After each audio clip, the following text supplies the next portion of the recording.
eminent faculty members and participants who have joined from various parts of India and abroad. Welcome to this webinar.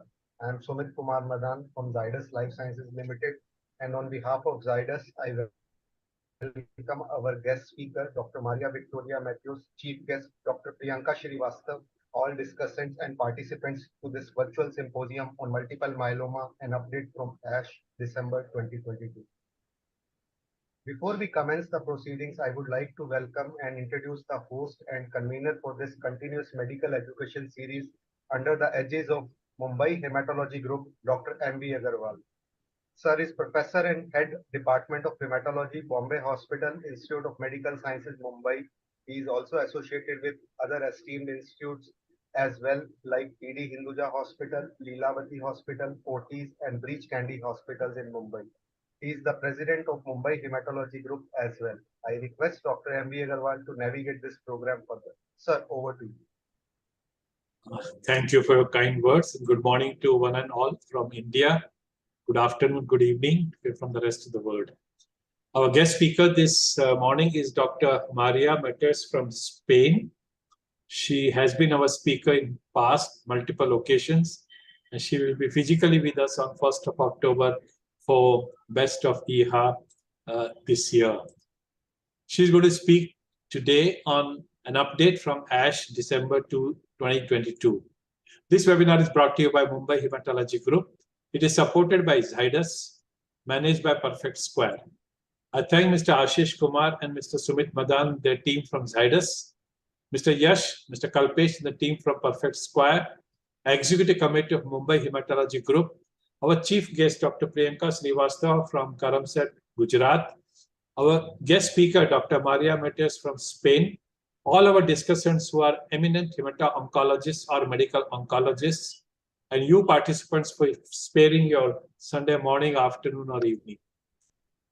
Just to introduce our next weekend activities, Saturday, 15th April, from 7 p.m. onwards, IST, we have Dr. Rajashekhar Chakraborty from Columbia, USA, speaking to us on T1114 multiple myeloma and related plasma cell disorders.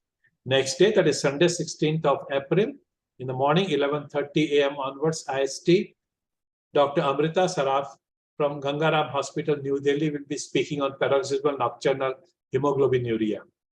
Our discussants today are very important persons, and they are alphabetically put over here. I'll just briefly introduce them to you.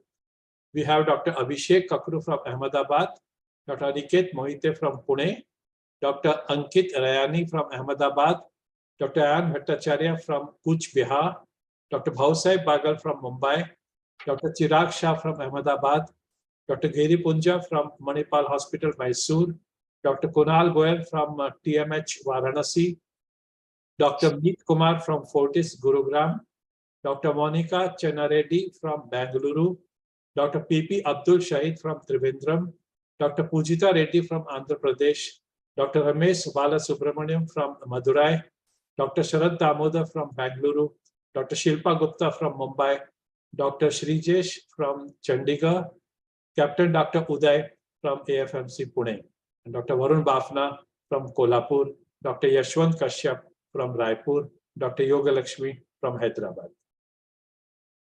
We are honored today by the presence of our chief guest, and that is none other than Dr. Priyanka Srivastava, MD, DNB Medical Oncology. She has very kindly accepted our invitation to inaugurate today's webinar. To introduce her, she doesn't require any introduction.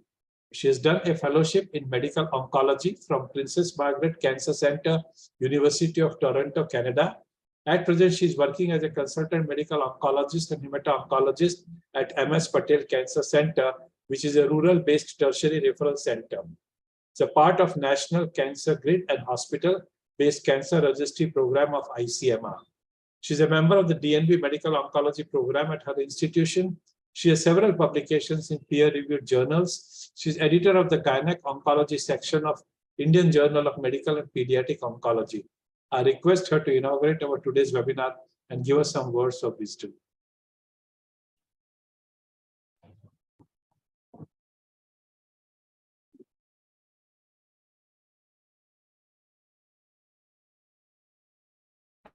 Good morning, everybody. Am I audible? Yes. Good morning, everyone. And thanks a lot, Agarwal sir, for giving me this opportunity. And it's an honor to be a part of this meeting as a faculty, as a chief guest. I have been associated with the hematology group since my PG days, and I would say I'm still in process of learning. And this message is especially for the postgraduate students, that these webinars, they basically cover from the pathophysiology to the microscopic to the radiology to the current advancement in the field of these specific topics. And with these webinars, within 1.5 hours of discussion, we are able to brush up the topic very thoroughly. And it's been I would say it's been a very fortunate after the COVID that we are able to get together every weekend for these sessions. And we look forward to meeting the international faculty, get a view from them in the field of oncology and the recent advances. And the special part of these discussions are the question and answer session, where they answer our questions and case-based discussions. And they give us a thorough insight in these discussions. So I always look forward to be the part of the group and attend this meeting. And it's a very rich resource thing for the PG student. And with that, I would hand over to Dr. Agarwal, and looking forward to listening to Dr. Mitos in the field of multiple myeloma for all recent advances we have seen. Thank you, sir. Thank you so much, Dr. Srivastava. Now it's my pleasure to introduce the guest speaker of the day, Dr. Maria Victoria Matters. She's consultant physician in the Department of Hematology, associate professor of medicine at the University of Salamanca. She's director of the Myeloma program, and she coordinates the clinical trials unit in Salamanca's University Hospital Hematology Department. She serves as coordinator of Spanish Myeloma Group, with direct involvement in the design and development of clinical trials. She has coordinated many clinical trials in elderly and smoldering myeloma patients that have profoundly influenced the current treatment options for these patient population. She's also a member of the International Multiple Myeloma Working Group, International Multiple Myeloma Society, IHA, and ASH. She has published over 250 papers in peer-reviewed international journals, some of which have become key references in the field of myeloma. Her articles have received 29,452 citations, 19,268 since 2015, with a H index of 79 and 60 since 2015. She's associate editor of Myeloma in Annals of Hematology since 2011, and she has acted as a reviewer for top journals such as NEJM, Lancet, and Lancet Oncology. Among her invited presentations, she has recently contributed to the educational sessions of IHA from 2012 onwards, ASH from 2013 onwards, and ASCO from 2015 onwards. She has served as on the IHA Scientific Program Committee and Advisory Board since 2013 until this year, and on the ASH Scientific Committee on Plasma Cell Disorders from 2015 till date. She's a counselor on the IHA board from 2015 for a 4-year mandate, member of the steering committee of the Society of Hematological Oncology, that is SOHO, member of the IMS board, and a member of the European School of Hematology Scientific Committee. Today, she is going to lecture on myeloma, and update from ASH December 2022. Over to you, Dr. Maria. Okay, so thank you very much, Dr. Agarwal, for the introduction, and especially thanks for the invitation to you as well as to all Mumbai Hematology Group. And as you previously said, this is not my first meeting with you, and what it is good is next time in October I will have the possibility for being in physical presence with you in this meeting. So thank you very much. And well, I will try to summarize the most relevant information we had at ASH 2022 in terms of multiple myeloma. And here you can see my conflict of interest. And this is basically the outline of my presentation. And I will start by the latest news in terms of a response evaluation in myeloma. And you know that undetectable measurable residual disease is maybe one of the most important prognostic factors in patients with multiple myeloma, predicting not only progression-free survival, but also overall survival. And this is an old slide, and this is a meta-analysis published by Professor Mursi in 2020, but it is valid today, and this slide is applicable to the evaluation of the measurable residual disease in the bone marrow. And what is the problem for the bone marrow? Point number one, you know that this is an invasive procedure. It's true that in myeloma, the infiltration sometimes is patchy, indicating that we are going to detect the infiltration in the place in which we do the bone marrow aspirate plus minus biopsy. And when we do the evaluation of the bone marrow, we are not going to evaluate the extramedullary disease. And we need, unfortunately, now it is possible to utilize PET-CT or MRI as additional imaging techniques. But these are the main limitations to evaluate the measurable residual disease in the bone marrow. And this is the reason why I would like to share with you a couple of presentations coming from the Spanish myeloma group about the measurable residual disease assessment in the peripheral blood. And for doing this, we utilized this clinical study conducted by the Spanish myeloma group in newly diagnosed myeloma patients treated with RVD, followed by autologous stem cell transplantation and maintenance therapy with lenalidomide and low-dose dexamethasone versus lenalidomide and dexamethasone plus the oral proteasome inhibitor ixazomib.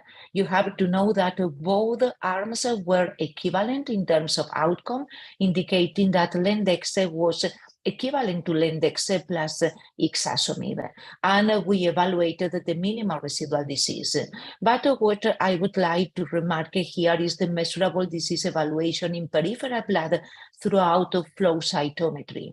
This is what we call the new blood flow test, and as you can see here in the left-hand side of the slide, the technique is basically based on collecting 50 centimeters of peripheral blood. And from my point of view, this is maybe the main limitation. We needed to separate the CD138 plasma cells throughout magnetic labeling. And once we have selected the plasma cells, we do the next generation flow.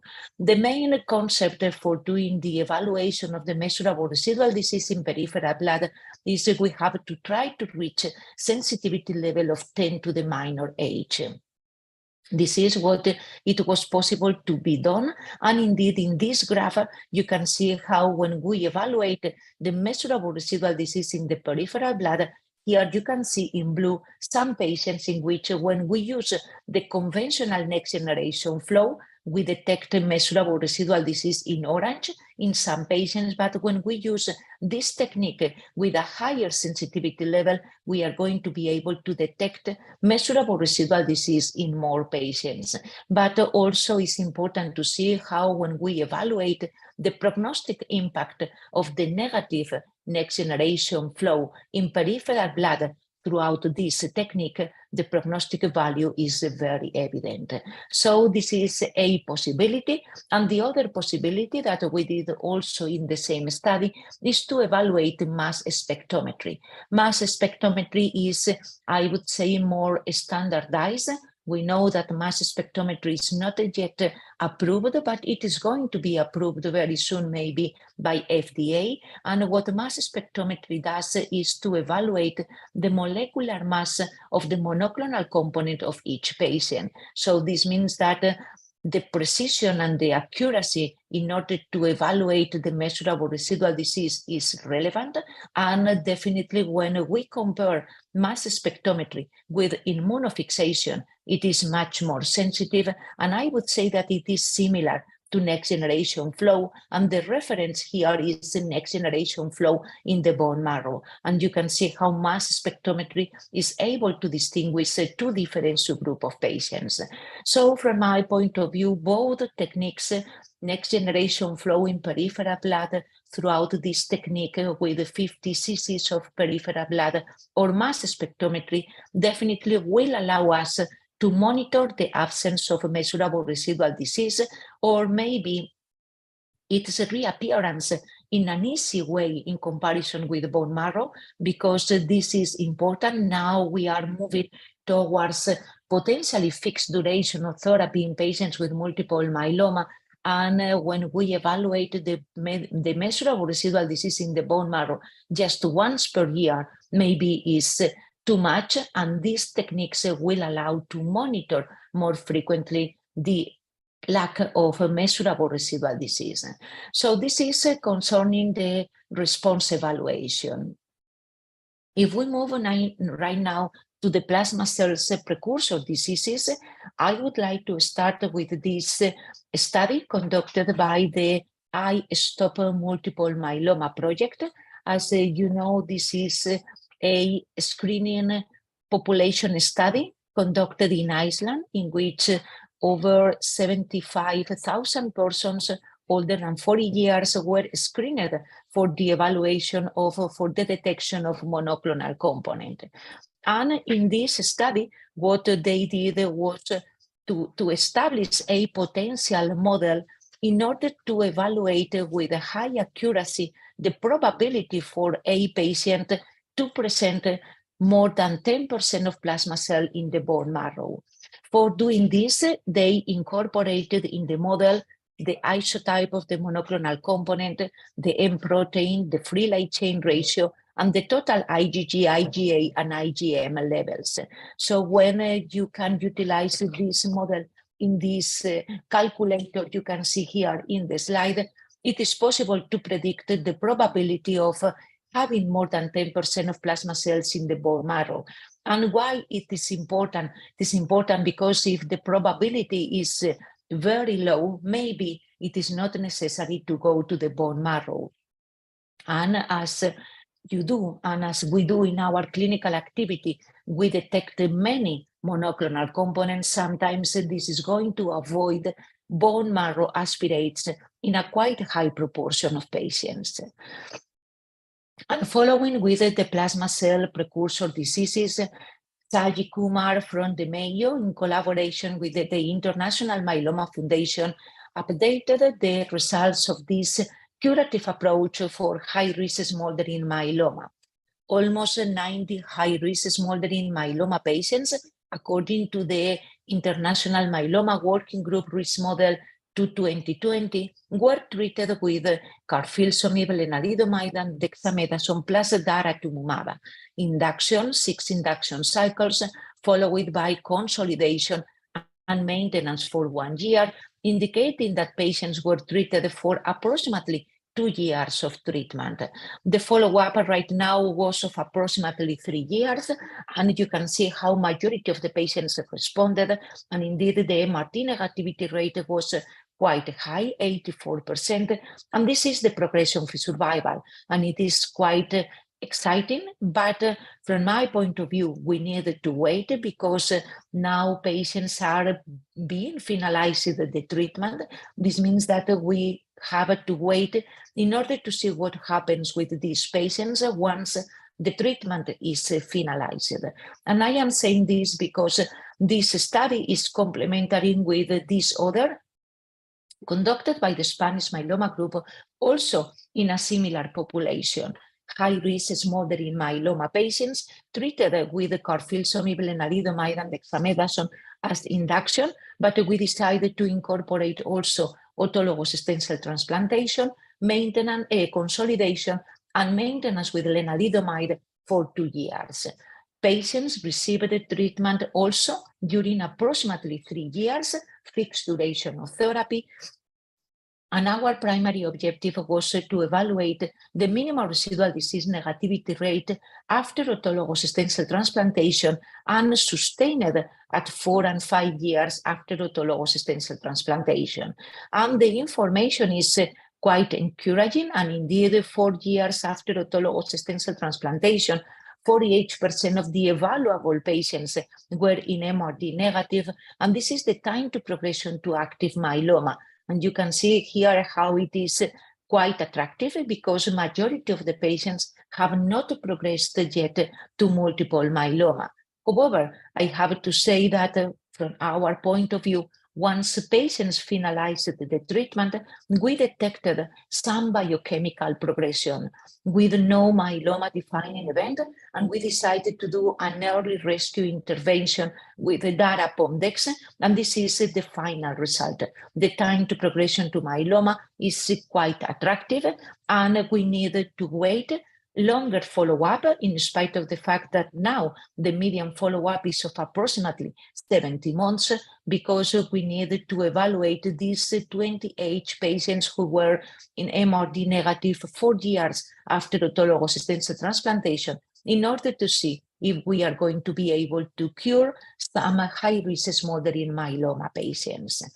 So this is, I would say, the summary for the plasma cell precursor diseases. We are optimizing the workout in patients with MGUS throughout the model I showed you, and it is possible to use the calculator in order maybe to avoid bone marrow aspirates. And the other important thing is the early treatment in a high-risk smoldering myeloma with a curative approach, and we have to wait in order to see if this is a realistic objective.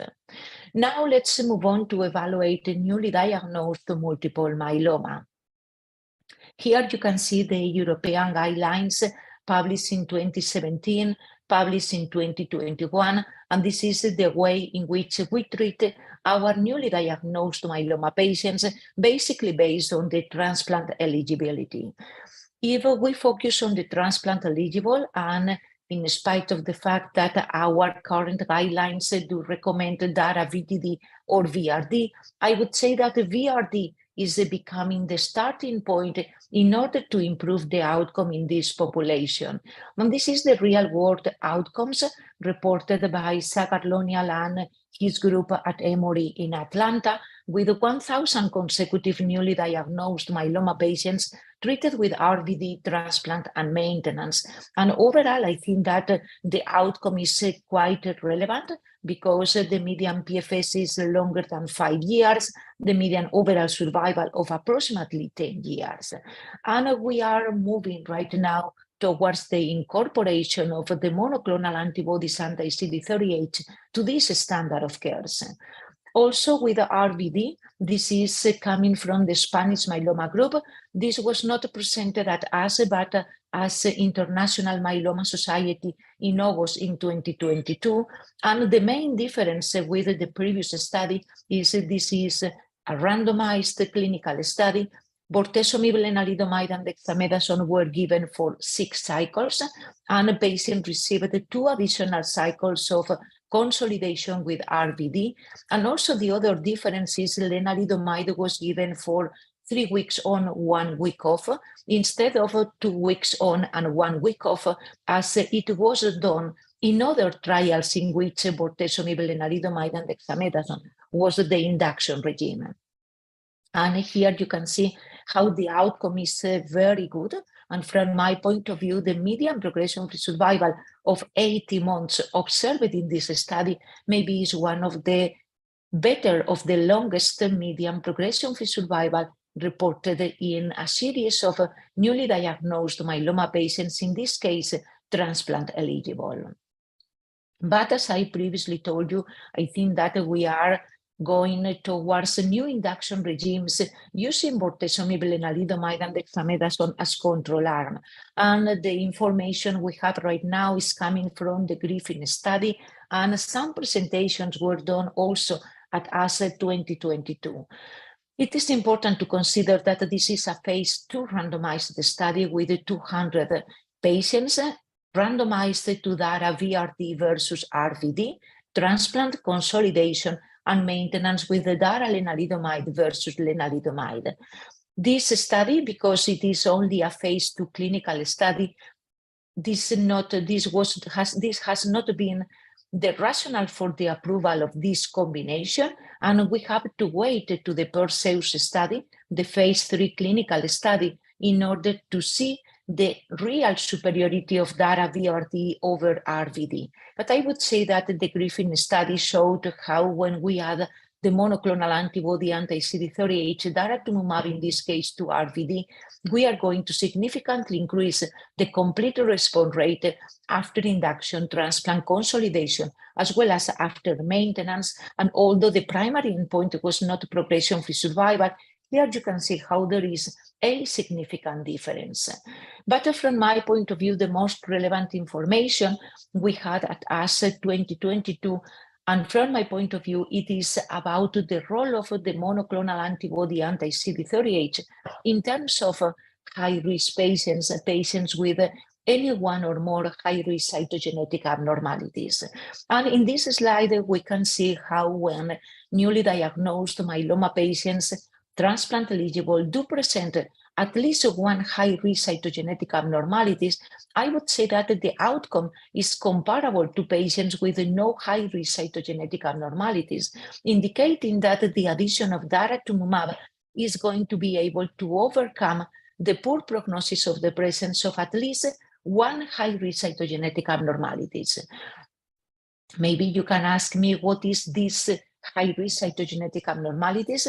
We don't know because this was not revealed in the presentation, but I can imagine that it will be 414, 1416, maybe gain 1q, but definitely this is not going to be the case for deletion 17p. But you can see here also in the same slide how when a newly diagnosed myeloma patient do present 2 or more high-risk cytogenetic abnormalities, and I am pointing out this fact, it's true that dara-VRd is not enough, indicating that the presence of 2 or more high-risk cytogenetic abnormalities does continue being a poor prognosis. But dara is able to overcome at least the poor prognosis of one high-risk cytogenetic abnormalities. And the other important thing is the benefit of the addition of daratumumab when abnormalities of 1q is present. And here they decided to put together gain and amplification of 1q.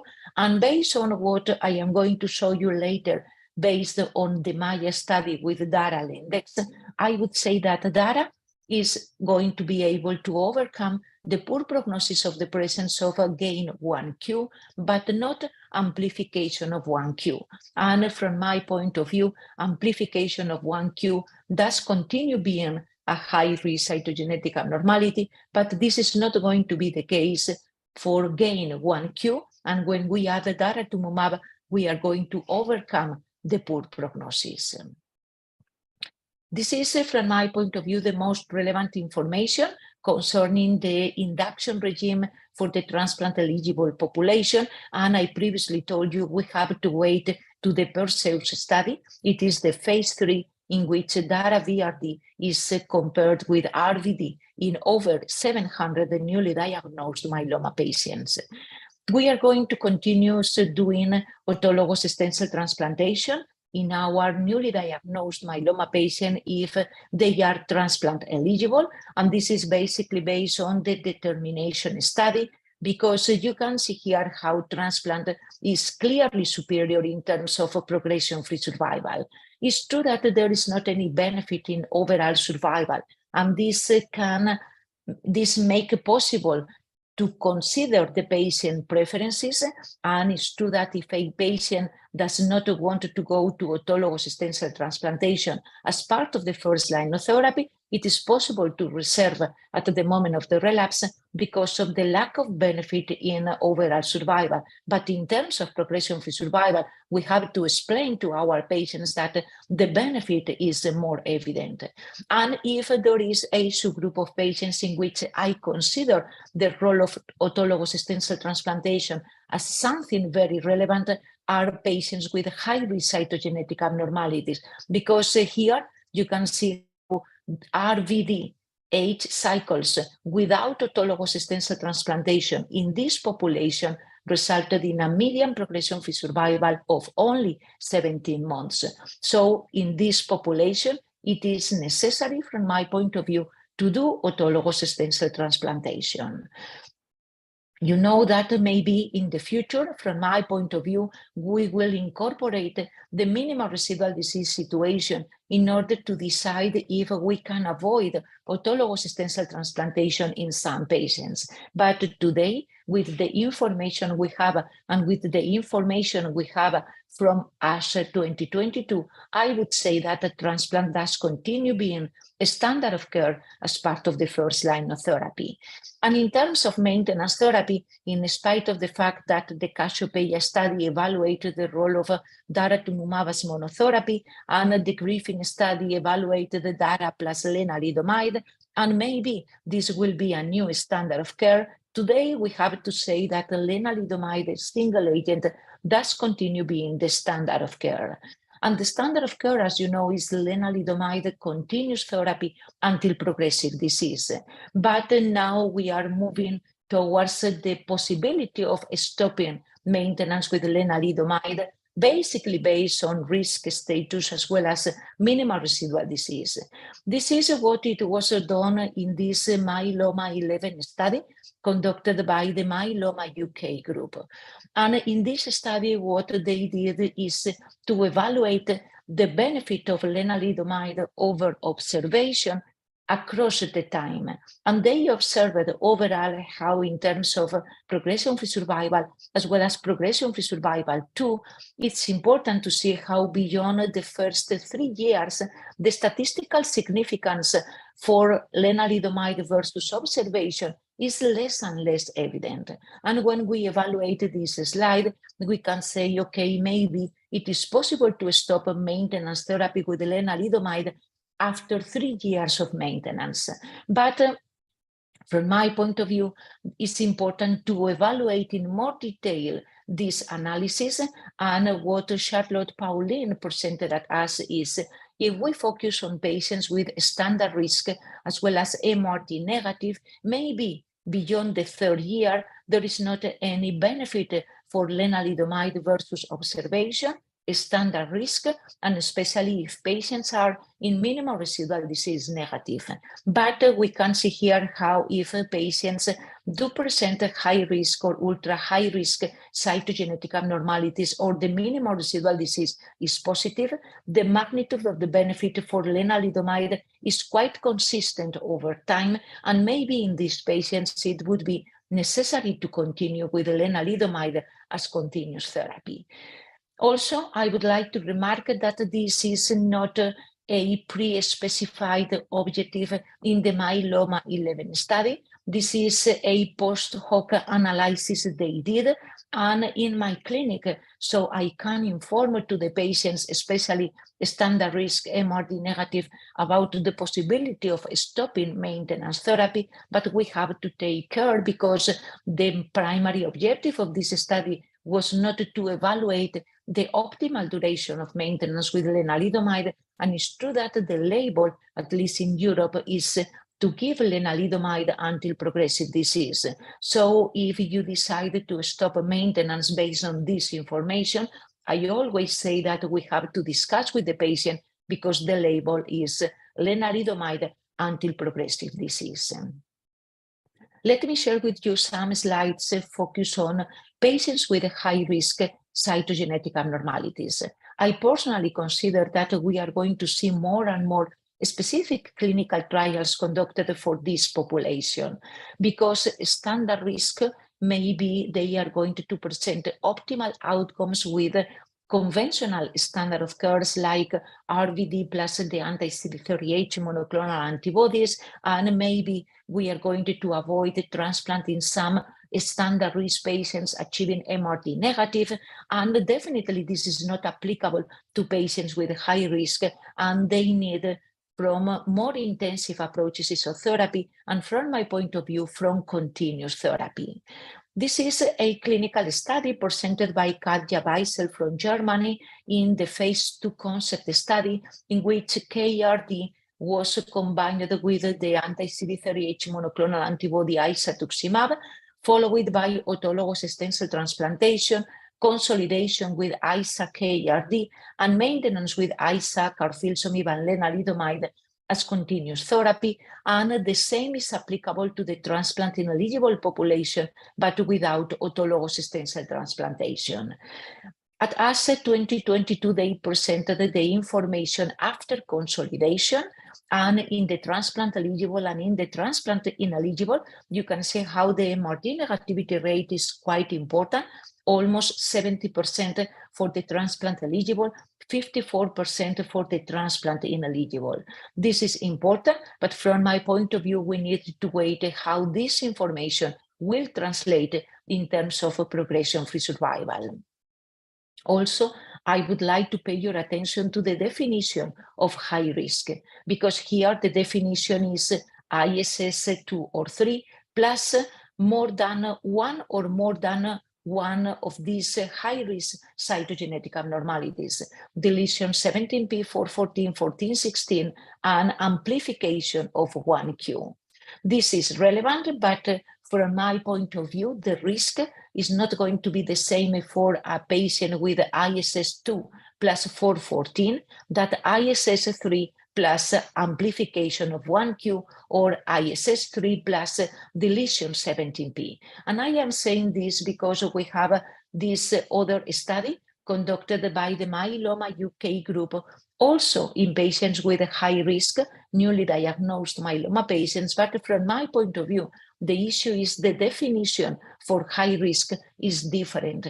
And in this optimum trial, the definition is much more stringent, and indeed the patients do have to present 2 or more high-risk cytogenetic abnormalities or a gene expression signature according to the SKY92, or even patients with primary plasma cell leukemia. So the definition of high risk in this study is different. And I think that the next step is to try to harmonize the definition of high risk in order to be consistent across the different clinical studies. Once I said this, if we focus on the treatment scheme for this population, here you can see how patients with ultra high risk were treated with induction with DARA, RVD plus cyclophosphamide, followed by autologous stem cell transplantation, a second consolidation with 6 cycles of DARA VRD, and a third consolidation with 1 year of DARA VR, followed by maintenance therapy with daratumumab and lenalidomide. From my point of view, what I would like to remark is the intensity of the therapy is quite relevant.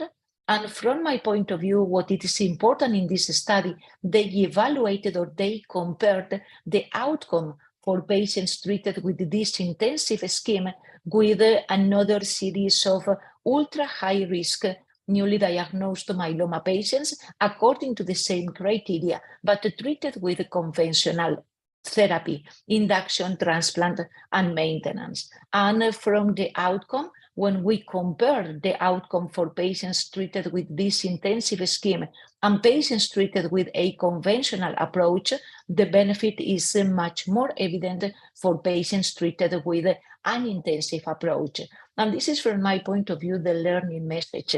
Maybe in the future, patients with a high risk or patients with ultra high risk should be treated in a different way, maybe with more intensive approaches of therapy and important with continuous therapy. And I say continuous therapy because this is what we learned from other studies, like the master study conducted in newly diagnosed myeloma patients, but 60% of the patients did present high-risk cytogenetic abnormalities, gain or amplification of 1q, 414, 1416, 1420, or deletion 17p. In this study, patients were treated with a DARA-KRD transplant and DARA-KRD. But the important information is when patients achieved the minimal residual disease negative, and this MRD negativity was confirmed in a second determination, patients stopped therapy. And when we evaluate the progression-free survival, we can see how this is a valid approach for patients with no or just one high-risk cytogenetic abnormalities. But for patients with 2 or more high-risk cytogenetic abnormalities, patients with ultra-high risk, it is not a valid approach to stop therapy in spite of the achievement of MRD negative, because when they did this, you can see how patients immediately relapse, indicating that patients with high-risk features should be treated maybe with a more intensive approach and continuous therapy. And it is not a valid approach to try to stop therapy in patients with high risk or ultra high risk cytogenetic abnormalities. Let me share with you also something about the future in this population, in the newly diagnosed myeloma population and transplant eligible. Maybe you've seen sometimes the CARTI-6 clinical study in which cilta-cel BCMA CAR-T is going to be evaluated after induction with 6 cycles of DARA-VRD and followed by maintenance with lenalidomide for 2 years. And the control arm is DARA-VRD transplant, DARA-VRD and lenalidomide maintenance for 2 years. This means that we are going to compare autologous stem cell transplantation with the BCMA CAR-T. And the trial is going to be conducted by the European Myeloma Network. It will start in the upcoming months, and we will see if a BCMA CAR-T is superior or it is able to replace autologous stem cell transplantation. If you ask me by my personal opinion, I think that this is a very interesting clinical study, but BCMA CAR-T, in this case cilta-cel, has to be not only superior to transplant, but much more superior. Why? Because transplant is available and affordable worldwide. And this is not the case for cilta-cel or BCMA CAR-T in general. And this is the reason why I say that transplant or cilta-cel has to be much more better to transplant in order to replace the autologous stem cell transplantation, especially worldwide. And the bispecific monoclonal antibodies, and I will show you the latest data presented at us in the relapse and refractory section, is true that these bispecific monoclonal antibodies are being also evaluated as part of the maintenance therapy, and this is the case for elranatamab, BCMA CD3 monoclonal antibody, that it is being compared with lenalidomide after autologous stem cell transplantation, and the same is applicable to teclistamab in combination with lenalidomide versus lenalidomide alone, also in this MajesTEC-4 clinical study conducted also under the umbrella of European Myeloma Network. But another question is it possible to utilize BCMA CAR-Ts after autologous stem cell transplantation, especially for patients with a suboptimal response after autologous stem cell transplantation? This is what it was evaluated in this cohort of patients treated with ide-cel, and patients who didn't achieve at least VGPR after autologous stem cell transplantation were treated with ide-cel.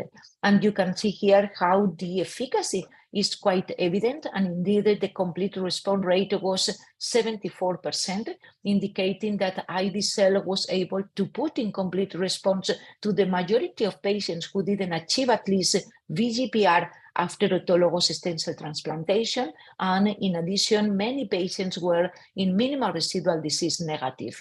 And this finally translated into this progression-free survival. And it is also quite interesting and exciting, I would say, although the follow-up is not very long, but it's true that basically at 3 years, 83% of the patients remain alive and progression-free. These data have been the rationale for a phase 3 clinical study that will start very soon, in which IV-cel is going to be compared with lenalidomide as consolidation after autologous stem cell transplantation. And this is also something new that we will see in the upcoming years. Now, let me focus on the transplant ineligible population. And I think that the situation is, I would say, easier because, well, we have 3 different standard of cares for the transplant ineligible population.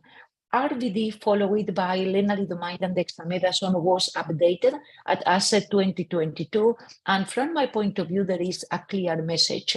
In patients older than 65 years, if we consider this parameter in order to define the transplant eligibility, RVD maybe is not the optimal approach, or I would say we have to try to optimize this RVD regime.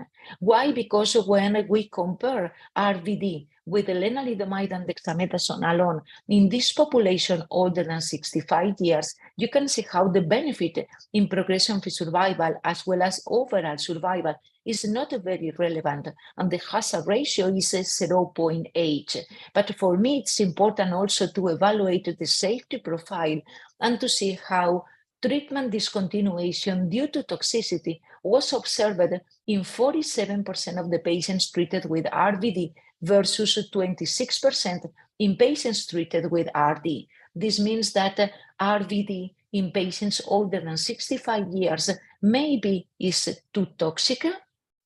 And if you plan to utilize this regime in this population, you have to do some modification and maybe to move to the RVD light, in which the dose of bortezomib is definitely inferior, just once per week, and the dose of lenalidomide can be reduced from 25 to 15 milligrams.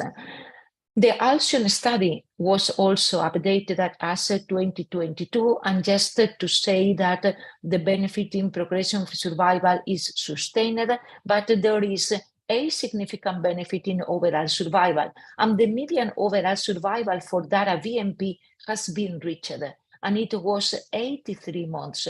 And from my point of view, this is relevant because this is the first time we see in a phase 3 clinical study conducted in the transplant ineligible population a median overall survival longer than 60 months. That this was more or less the classical median overall survival reported with VMP or reported with lenalidomide and dexamethasone. This is the important concept.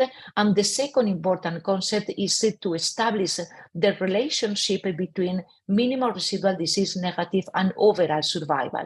Because until now, we've seen many times the relationship between MRD negativity and progression-free survival. But here you can see how patients treated with the DARA VMP achieving minimal residual disease negative did present also a longer overall survival.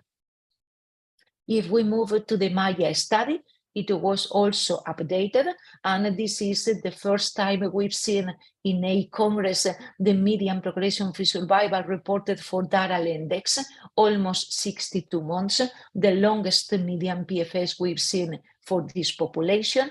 The overall survival is also quite exciting. The median has not been reached yet, but it's true that if we evaluate the overall survival curve for DARA-Lendex and we evaluate the overall survival curve for DARA VMP, we can envision that the overall survival is not going to be very different for DARA VMP or DARA-Lendex, although it's true that the median progression-free survival is longer for DARA plus lenalidomide and dexamethasone.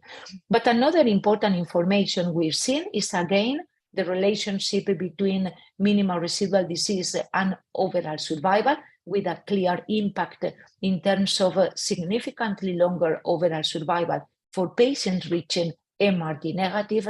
And the other important information is the effect of DARA added to lenalidomide and dexamethasone in patients with high-risk cytogenetic abnormalities. And according to the information I showed you concerning the Griffin study, you can see here how when patients do present one high-risk cytogenetic abnormality, daratumumab is basically able to overcome the poor prognosis.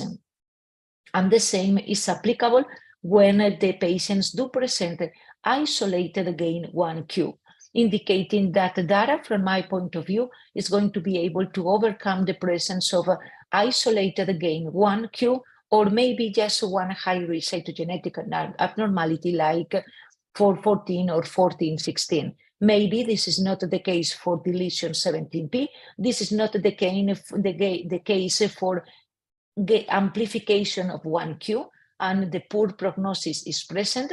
And this is also the same situation for patients with 2 or more high-risk cytogenetic abnormalities. So I think that we are observing some patients in which definitely there is a clear benefit when we add the monoclonal antibody anti-CD38, and at the same time, some subgroup of patients in which we need to improve the outcome. Amplification of 1q, deletion 17p, 2 or more high-risk cytogenetic abnormalities. Also, this slide, from my point of view, is important because sometimes in patients between 65 and 70, we don't know if it would be possible to proceed to autologous stem cell transplantation or not. And basically, with the information we have in this slide coming from the MAIA, from DARAL index, in this population, in patients between 65 and 70, this is the progression-free survival, and basically 67% of the patients do remain alive and progression-free at 5 years.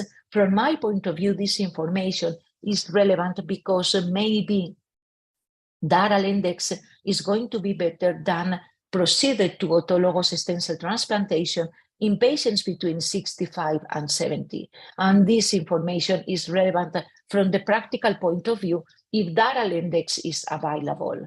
In patients younger than 75 years, the outcome is quite good, but for me, it is more relevant to focus on patients between 65 and 70.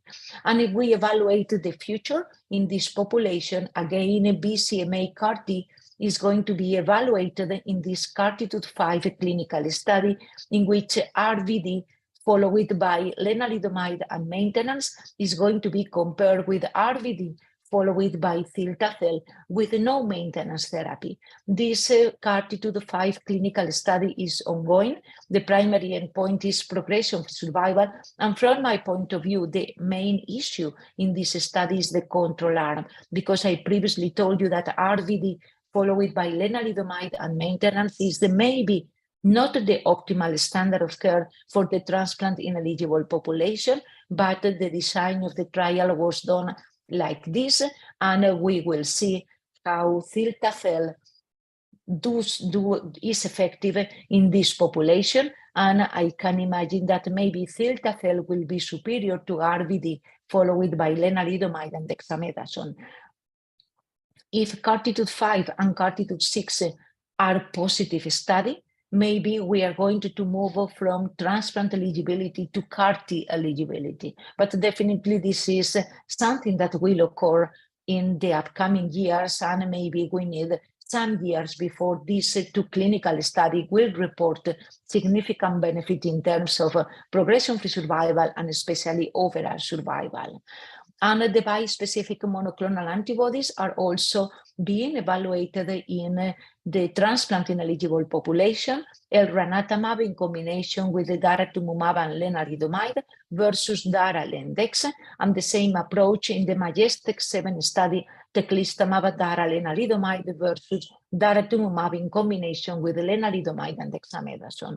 These two clinical studies are ongoing, and well, we have to wait. Definitely, we have to take care about the infections in the elderly population, especially with the bispecific monoclonal antibodies in combination with the daratumumab and lenalidomide, based on the information we have in the relapse and non-refractory situation, but we will see how these clinical studies will evolve. So this is the summary for the newly diagnosed multiple myeloma patients, and I would say that the DARA VRD is becoming the new standard of care for the transplant-eligible population, followed by autologous stem cell transplantation, and lenalidomide maintenance thus continue being the standard of care, and the duration of the maintenance can be optimized based on the risk status as well as the minimal residual disease situation. High risk should be treated in a different way, as I previously said, and in the transplant-ineligible population, DARA in combination with lenalidomide and dexamethasone is the standard of care. It's true that there was another presentation based only on daratumumab plus lenalidomide without dexamethasone. And apologies because I didn't incorporate the slide in this presentation. From my point of view, it is not, well, the situation is not to give 40 milligrams of dexamethasone to every transplant-ineligible population or 0 milligrams of dexamethasone. Between 0 and 40, it is possible to modulate the dose of dexamethasone based on the risk, based on the comorbidities, and based on the response. And this is the main conclusion from my point of view from this approach presented by the French group, in which they decided to eliminate completely dexamethasone in frail patients treated with DARA and lenalidomide. And from my point of view, the efficacy is not so relevant as the DARA index. And this is the reason why I said that maybe in the frail population, it is possible to optimize the dose of dexamethasone. And now let's move on to evaluate the relapsed and non-refractory situation.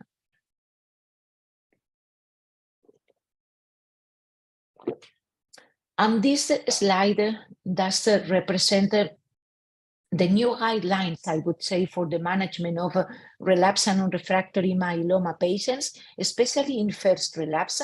And if a majority of our patients are going to be treated with proteasome inhibitors and immunomodulatory drugs, majority of the patients are going to be refractory to lenalidomide. What we do is basically, the first question is, my patient naive for anti-CD38 monoclonal antibodies? And if the answer is yes, we proceed with a combination, including either daratumumab or isatuximab, carfilzomib and dexamethasone plus daratumumab or isatuximab, or pomalidomide and dexamethasone in combination with daratumumab. And if the patient is not eligible to anti-CD38 monoclonal antibody, well, based on the OPTIMIMS study or based on the Boston study, it would be possible to utilize PVD or VD plus selinexor, although I have to say that in Europe, majority of these patients are usually eligible to pomalidomide in combination with bortezomib and dexamethasone. No new data coming from us for these phase 3 clinical studies in which these combinations had been already evaluated, and definitely the latest news were present in patients after at least 2 or 3 prior lines of therapy. And it's true that after the first lines of therapy, if our patients are eligible to pomalidomide and dexamethasone, it is possible to combine pomalidomide with the anti-CD38 monoclonal antibodies, or even with elotuzumab with cyclophosphamide, but maybe it is also possible to combine with belantamab mafodotin. You know that belantamab mafodotin is the BCMA antibody drug conjugated, and the Algonquin study evaluated this combination. And it's true that the patients were basically exposed to at least 2 or 3 prior lines of therapy, exposed to PI, IMiDs, and anti-CD38 monoclonal antibodies. And belantamab mafodotin plus pomalidomide and dexamethasone resulted in a median progression-free survival of approximately 2 years. From my point of view, this information is relevant because this combination is under evaluation in a phase 3 clinical study in which Bela-PD is being compared with the PVD.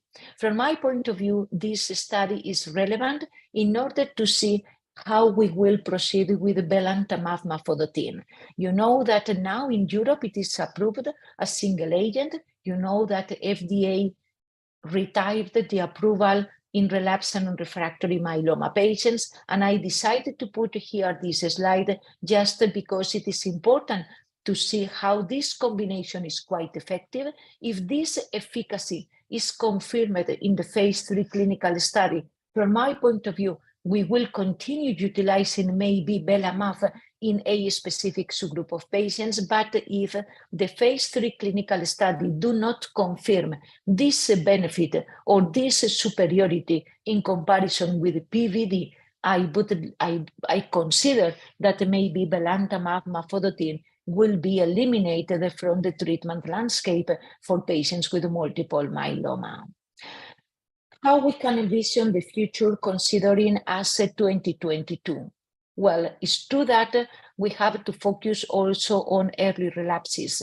Early relapses means patients treated with a first line of therapy, including basically proteasome inhibitors and IMiDs, maybe not anti-CD38 monoclonal antibodies, followed or not by autologous stem cell transplantation, but relapsing within the first year or within the first 18 months after the first line of therapy. And these patients are functional high risk. And this is an observational study conducted by the Myeloma UK group, just in order to put in context how the outcome for these patients is actually very poor. And if someone will give us the opportunity to select the most appropriate therapy for these functional high-risk patients, maybe a possibility would be, why not CAR-Ts? Why not BCMA CAR-Ts? And this is what ide-cel did in this cohort of patients treated with ide-cel if they relapsed within the first 18 months after the first line of therapy. And when we evaluated the efficacy of ide-cel, you can see how in terms, for me, is suboptimal, because the median progression-free survival in first early relapse is only 11 months. So honestly, I would expect a longer median progression-free survival. Cilta-cel has been also evaluated in this population in patients relapsing within the first year after autologous stem cell transplantation, and cilta-cel seems to be maybe more effective, although we don't have any data yet in terms of progression-free survival. It's true that 83% of the patients were alive and progression-free at 18 months, but we have to wait. But I would like also to remark how in this context, in this situation, for patients who early relapse after the first line of therapy, we can utilize carfilzomib and dexamethasone plus isatuximab, the anti-CD38 monoclonal antibody, or maybe also daratumumab. And this was updated as 2022, and it is relevant to see how with this combination, the median progression-free survival was approximately 2 years and 1.5 years with the dara-KD, indicating that although we thought that maybe the best approach was BCMA CAR-T, from my point of view today, with the information we have, this is not the situation, and isatuximab in combination with carfilzomib and dexamethasone can represent an optimal choice for these early relapsers patients.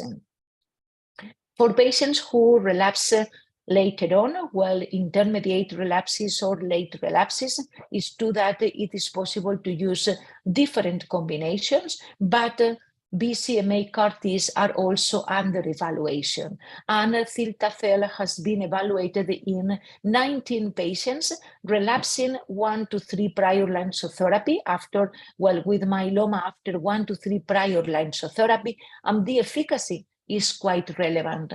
But I decided to put here that the CARTITUDE-4, the phase 3 clinical study comparing cilta-cel with the dara-PD or PVD in patients after 1 to 3 prior lines of therapy are going to be presented at ASCO 2023.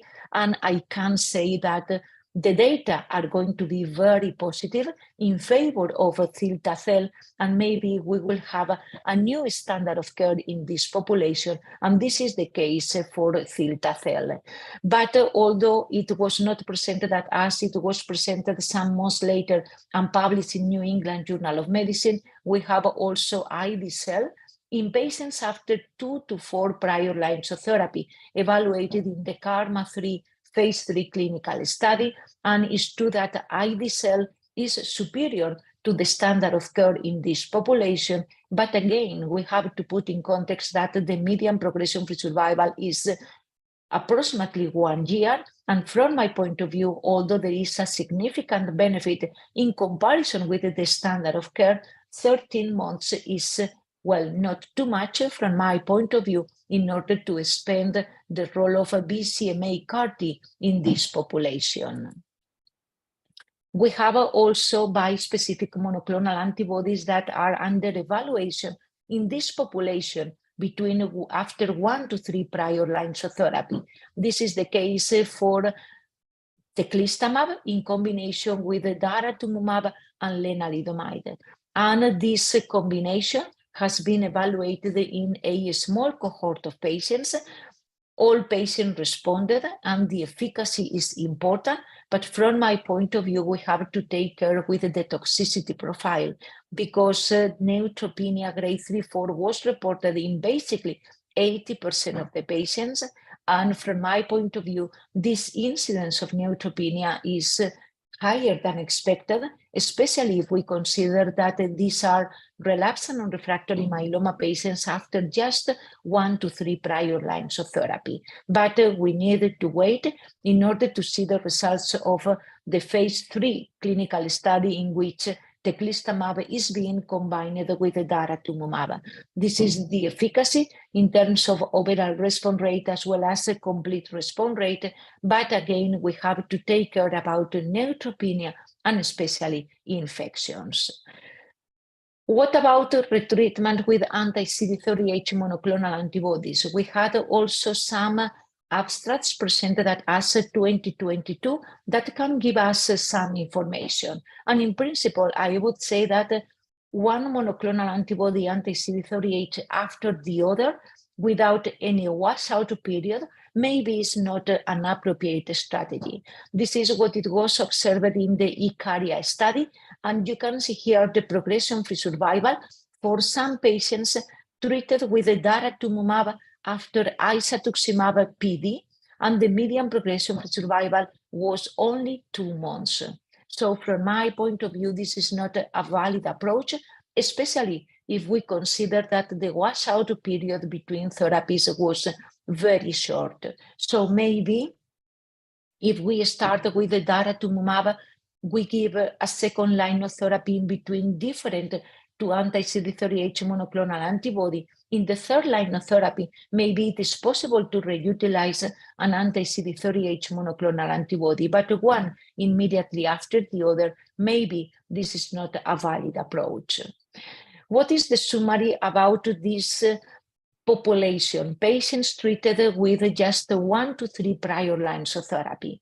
In order to make the right choice, definitely we have to consider the frailty, the disease morbidity, the risk assessment, the lifestyle, and the treatment history. And for me, the open question is, who will be eligible for BCMA targeted therapy after just 1 prior line of therapy based on proteasome inhibitor IMiDs anti-CD38 monoclonal antibodies, or who will be eligible for carfilzomib and pomalidomide after just 1 prior line of therapy?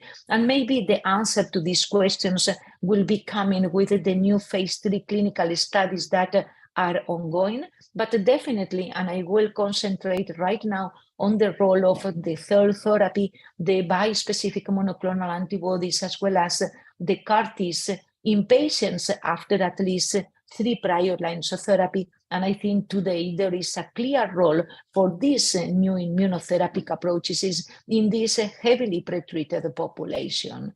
And you know that it is possible to utilize BCMA or GPRC5D or even FCRH5 as new targets in order to utilize CAR-Ts, bispecific monoclonal antibodies, or belantamab mafodotin.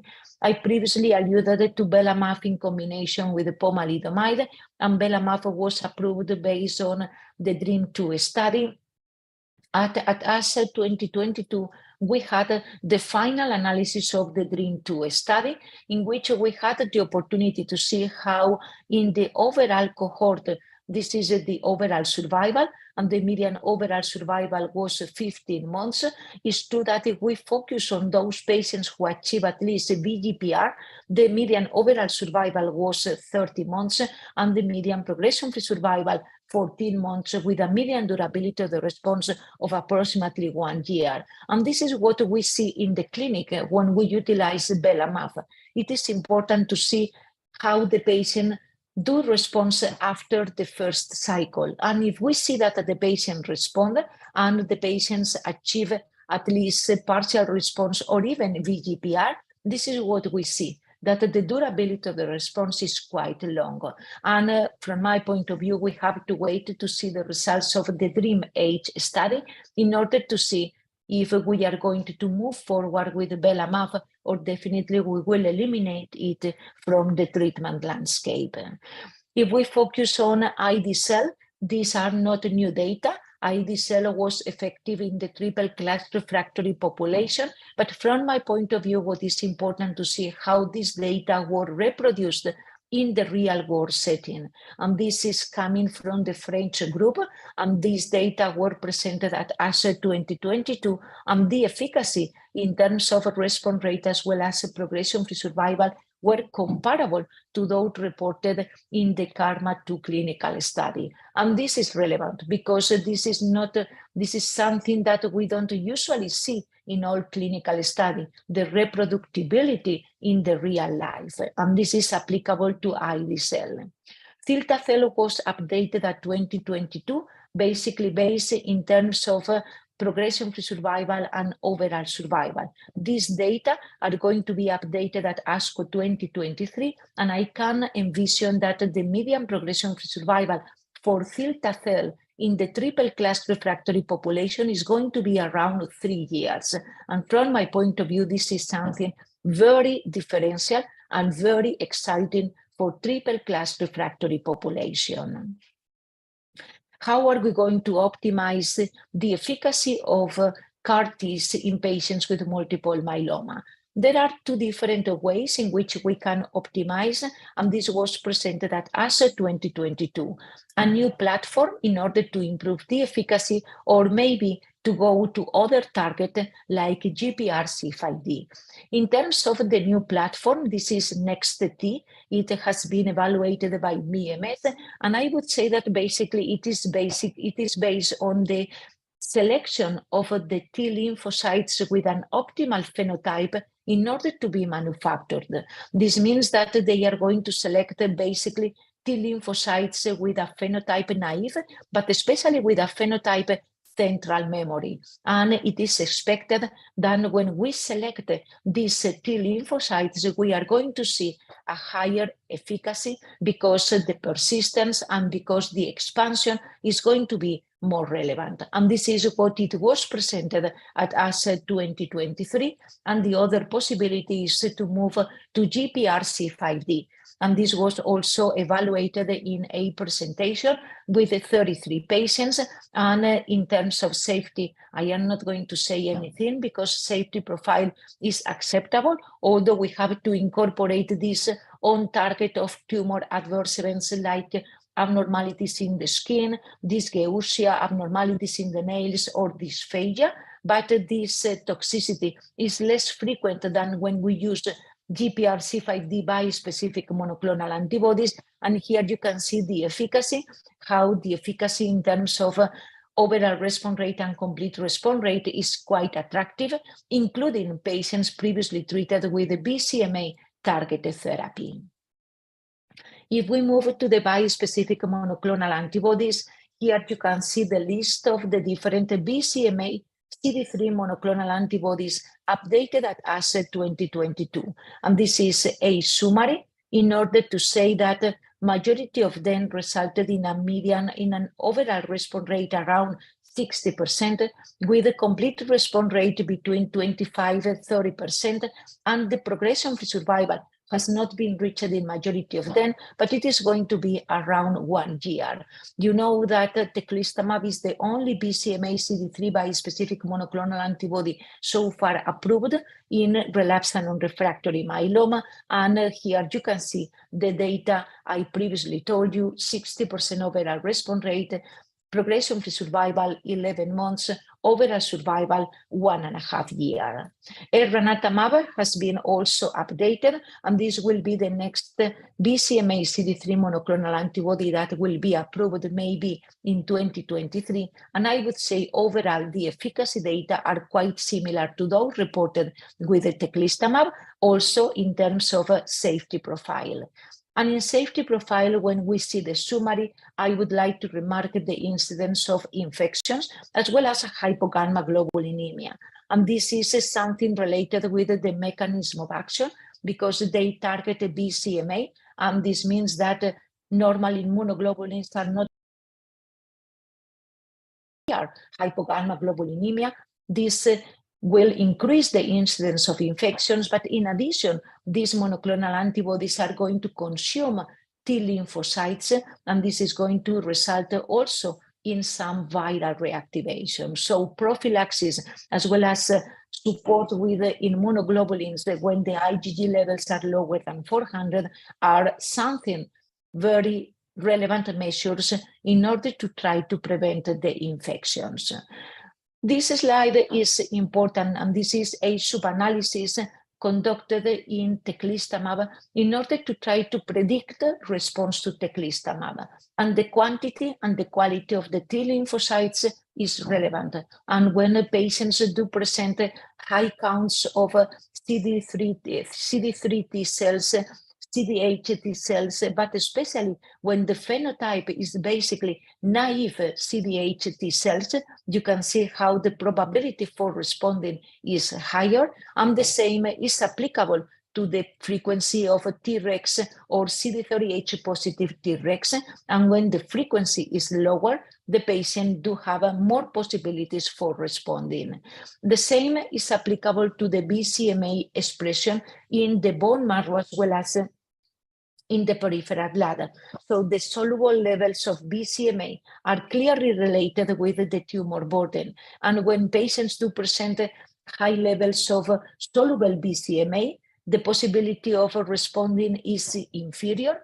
And this means that from my point of view, if we see patients with a high tumor burden, it is possible to utilize some debulking therapy before proceeding to the bispecific monoclonal antibodies, because we will decrease the levels of soluble levels of BCMA, and we will have a better possibility for achieving an optimal response. And this is the same in terms of progression-free survival. How are we going to optimize the treatment with bispecific monoclonal antibodies? We have other targets, talquetamab. It is quite interesting.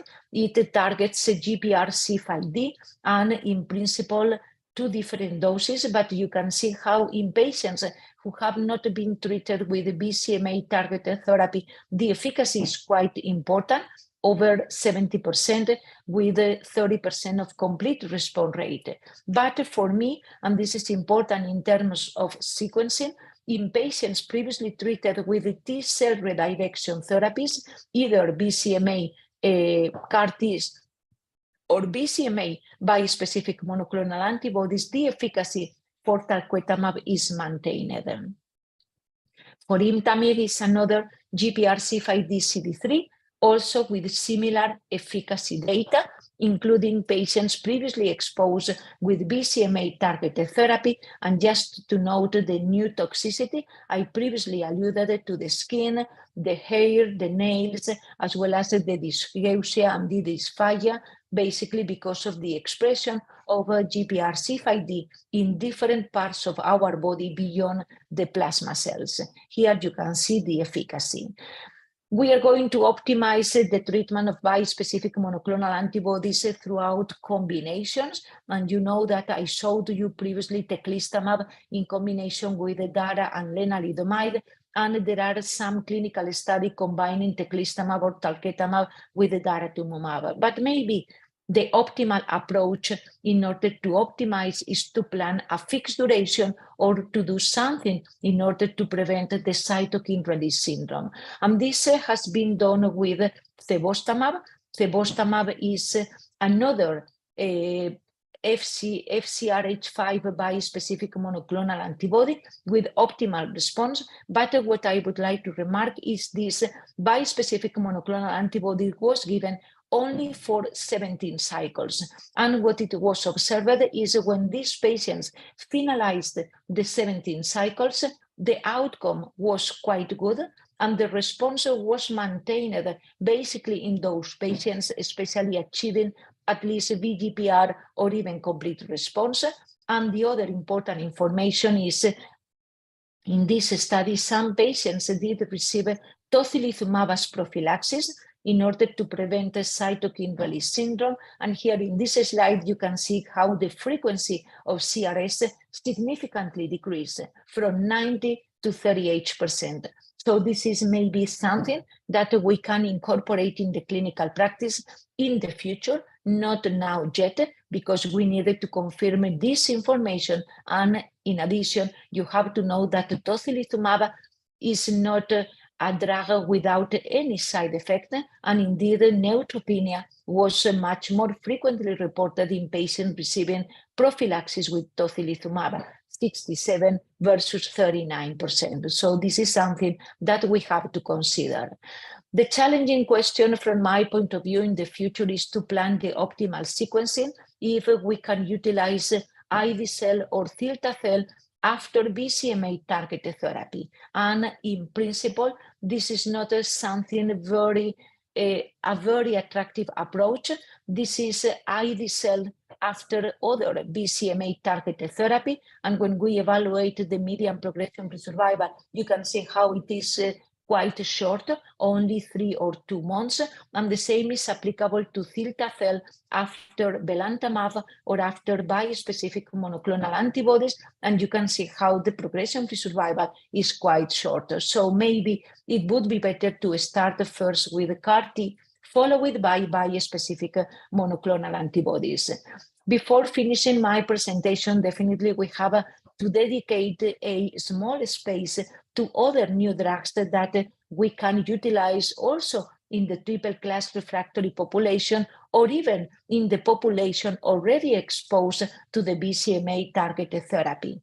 This is the case for the new CELMoDs like iberdomide on mezigdomide. Mezigdomide in combination with dexamethasone was updated at ASCO 2022, and just to see how it is efficacy, it is effective in patients previously treated with BCMA targeted therapy, and mezigdomide is quite effective in patients with extramedullary disease.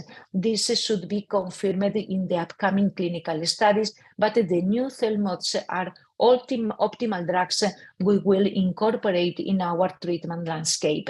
And modakafusp alpha is another interesting new compound. This is an immunocytokine that it is going to target CD38, but it is going to release attenuated dose of interferon, targeting the innate immune cells as well as the adaptive immune cells.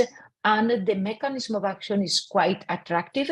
It has shown to be effective in all patients, including patients exposed to BCMA targeted therapy, although it's true that in this population, from my point of view, the efficacy is a bit inferior, but modakafusp alpha is under investigation in relapsed and refractory multiple myeloma. This is more or less the new guidelines or how we are going to treat our patients with myeloma maybe in the future. And I personally consider that the BCMA targeted therapy throughout CAR-Ts or bispecific monoclonal antibodies will move to early relapses, as I previously showed you in my presentation, and we will have all these new compounds for subsequent relapses. Although it's true that in the future, and according to what I showed you during my presentation, there are some clinical studies evaluating bispecifics and CAR-Ts as part of the first line of therapy. And when we do this, we will have a newly diagnosed myeloma patients treated with PI emits anti-CD38 BCMA targeted therapy. And well, maybe with this approach, we will be able to cure some patients with multiple myeloma. And the open questions from my point of view, and the most relevant questions that we will see in the upcoming congresses are based on what is the optimal sequencing of therapy, what are the optimal combinations based not only on efficacy, but also based on safety, and important, what are the mechanisms of resistance. And I think that we have to understand the mechanism of resistance to this third therapy, and we have to consider the target, but we have to consider more and more the T-cell fitness, and maybe we will incorporate immune profiling studies in order to plan optimal sequencing of therapy. And I stop here. Thank you very much for your attention. Thank you, Dr. Maria, for that fantastic lecture. You really updated us with all the advances that have occurred in the last 1 year.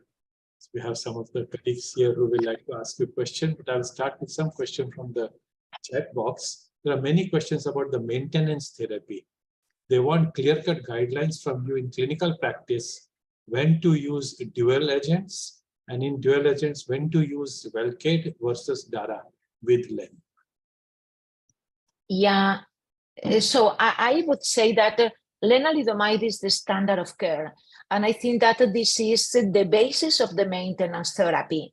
In the clinical practice, we added bortezomib for patients with high-risk cytogenetic abnormalities, basically because bortezomib is generic, is cheap, and it is possible to improve the outcome in patients with high risk. In the future, maybe we will add daratumumab, but I would not recommend today to add daratumumab to lenalidomide as part of the maintenance therapy, because we need more data. We need the data coming from the phase 3 Perseus study, and the data we have from the Griffin study are not enough, from my point of view, in order to invest in daratumumab added to lenalidomide as maintenance therapy. So from my point of view, len maintenance for standard risk, len plus the proteasome inhibitor bortezomib in patients with high risk, and concerning the optimal duration, I would say until progressive disease, this is the label, and we can potentially stop maintenance in patients with a standard risk and MRD negative after 3 years of maintenance with lenalidomide. This would be my summary, but of course, we can't forget the label. Thank you. There are a number of questions asking about the importance of cytogenetic studies to define the high risk. One of them is related to, can you explain 1Q gain versus amplification? Are both important? Yeah, both are important, but I would say that it is much more relevant, the amplification of 1Q. So the presence of at least 4 copies of 1Q. This is actually a truly high-risk cytogenetic abnormality. Gain 1Q, so the presence of just 2 or 3 copies of 1Q, definitely this is not a poor high-risk cytogenetic abnormality, and indeed, according to the Griffin study and according to the Maya study, this cytogenetic abnormality can be completely overcome by the addition of daratumumab. But the poor prognosis is the presence of 4 copies or more for 1Q, amplification of 1Q. There's one question about deletion 1p. Is it important? It is important, and deletion 1p seems to be a high-risk cytogenetic abnormalities. But overall, I would say that the International Myeloma Society has already planned a meeting for July this year in 2023, in which we will meet all together in order to harmonize the definition of high risk, because it is true that the definition we have right now coming from the International Myeloma Working Group is definitely not optimal, because it does only include 414, 1416, and deletion 17p. Now we have much more information. 1Q is not the same amplification, and again, the same for deletion 1p, and I can advance that maybe we have to incorporate the mutational status of TP53, because it is not the same the monoallelic than the biallelic inactivation of TP53. This is going to be maybe available by next generation sequencing because of the prognostic importance and because maybe we are going to treat these patients in a different way. But as I previously told you, maybe before the end of 2023, the International Myeloma Society will present or will publish a new consensus for the harmonization of the high-risk definition. Thank you, Dr. Maria. Dr. Uday, your question. Ma'am, that was an excellent deliberation. I want to go sequentially to the most basic thing, that is screening for the myeloma or the MGUS. You have showed us some data based on the iStop-MM data. And the prevalence is quite high, 5.2% overall, going up to 13% in people above 60, 70 years of age. One, is it really that high? First query. Second query, they have started screening people at 40 years of age against the convention of above 50 years. So does this study really change the way that we need to screen our people for monoclonal gammopathies? Okay, excellent question. So the answer to the first question is so high. It's true. The incidence is maybe higher than expected, but the problem is we don't usually do a screening and we don't detect. But when we try to find the evaluation or the detection of M component, this is the reality, and maybe it is higher than expected. It's true that as soon as we incorporate more sensitive assessments for the evaluation of the monoclonal component, more patients can be diagnosed of a plasma cell disorder. This is the case not only for electrophoresis and immunofixation, but free light chain and even mass spectrometry. But once I said this, concerning your second question, is it the appropriate timing in order to do a screening to the general population or the to population older than 65? Not yet. This is what the iStop Myeloma said. It is necessary to wait because, as you know, the population in the iStop Myeloma study were randomized to 3 arms. One arm in which the patients didn't receive any information, another arm in which patients were followed like the International Myeloma Working Group guidelines do recommend, and a third arm in which they are doing much more studies and they need to evaluate the impact of this follow-up, especially in terms of overall survival.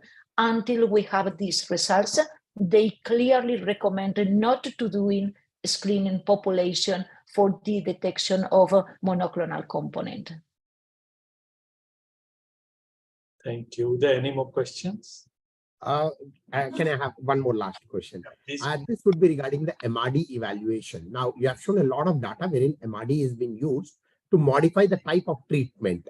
So, and also in countries like us, we don't have the higher modalities like mass spec or the newer next-gen sequencing for a routine use in a bedside. So what would be your final summary for using MRD in bedside practice or a clinical practice?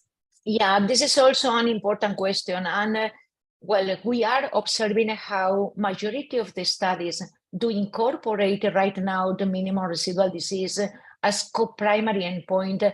And we are going to see much more clinical studies in which we are going to do some modifications based on the minimal residual disease. But today, in the clinical practice, I would say that we utilize the minimal residual disease information after autologous stem cell transplantation in order to proceed or not to consolidation. If the minimal residual disease is negative, we go directly to maintenance therapy. And the second important situation in which we use minimal residual disease is in patients with high-risk cytogenetic abnormalities. And we know that MRD negativity achievement is basically able to overcome the poor prognosis of the presence of MRD, the presence of high-risk cytogenetic abnormalities, So if we have patients with high risk, we try them to achieve minimal residual disease negative, and sometimes we do some therapeutic changes and we move from bortezomib to carfilzomib, just in order to intensify the treatment, in order our patients to reach MRD negative. We use also MRD now in maintenance therapy in order to plan potentially stopping RULs. And if the MRD is negative after 2 or 3 years of maintenance and the patient do not present high-risk cytogenetic abnormalities, we offer the possibility of stopping maintenance therapy. These are basically the situations in which we use right now in routine the MRD information. But in the future, as I previously told you, maybe MRD is going to be useful even to select the patients potentially eligible for autologous stem cell transplantation. But we need also to harmonize the minimal residual disease evaluation, because the next generation flow is easy, is feasible, is available in many centers, but it is observer dependent and it is quite subjective. Next generation sequencing is more objective, but maybe is less available in all centers. So I think that we have to continue working, and especially, you know, that we are in conversation with the authorities, with FDA, with EMA, and in principle, they are not fully convinced about the use of MRD as primary endpoint in the clinical studies. So if you don't do MRD in all patients, well, this is not going to be a big problem, at least right now. Thank you. We'll take up some more questions from the chat box. There are many questions related to, do you intensify your treatment before autologous transplant if the achievement of induction is inadequate? This is also a very important question. And I would say that from my point of view, the minimum response we have to consider as optimal is partial response. So we intensify the induction if patients are not able to achieve at least a partial response. The reason is because when we see VTD data, RVD, majority of the patients are able to achieve a partial response, over 80% of the patients. So if my patient is not able to achieve a partial response, I do something in order to modify the induction regime. But if the patient is in partial response, I will go to autologous stem cell transplantation, because you know that we are going to deliver high dose melphalan, and this is something different in comparison with the induction regimes. And what we've seen is how the chemosensitivity is extremely important in terms of outcomes. And we see some patients in partial response after VTD or VTD plus daratumumab, and once the patient receives high-dose melphalan, can be in complete response after autologous stem cell transplantation. And the outcome is going to be comparable to those patients who achieve complete response after induction followed by autologous stem cell transplantation. Thank you. The other group of questions are related to practical issues in India. Daratumumab is expensive for many patients. CAR-T is not going to be available for a long time. Do you see there is a place for tandem auto or auto allo? I think that there is a clear role for tandem autologous stem cell transplantation in the setting of conventional agents in patients with high-risk cytogenetic abnormalities. I think that this was demonstrated in the study conducted by the European Myeloma Network, and the outcome for patients with high-risk cytogenetic abnormalities receiving tandem autologous stem cell transplantation was comparable to patients with a standard risk. And based on this is my recommendation, and this was also confirmed in the Stamina trial. It's true that the question mark for the tandem transplant is in the base of novel induction regimes. But if you don't use data-based combinations, it is feasible to do tandem transplant in patients with high risk. Tandem auto mini allo, it would be possible, but I would say that I am not completely sure about the clear benefit of auto mini allo versus auto, especially in terms of transplant-related mortality. And honestly, I prefer to do tandem autologous stem cell transplantation, and we reserve in the first line of therapy, this approach, auto mini allo, or just directly allogenic stem cell transplantation to patients with primary plasma cell leukemia. But if you see young patients with ultra high risk, donor available, and you see that the patient can benefit from allogenic stem cell transplantation, I think that this is something that you can do, of course. Thank you. Dr. Pujitha, your question.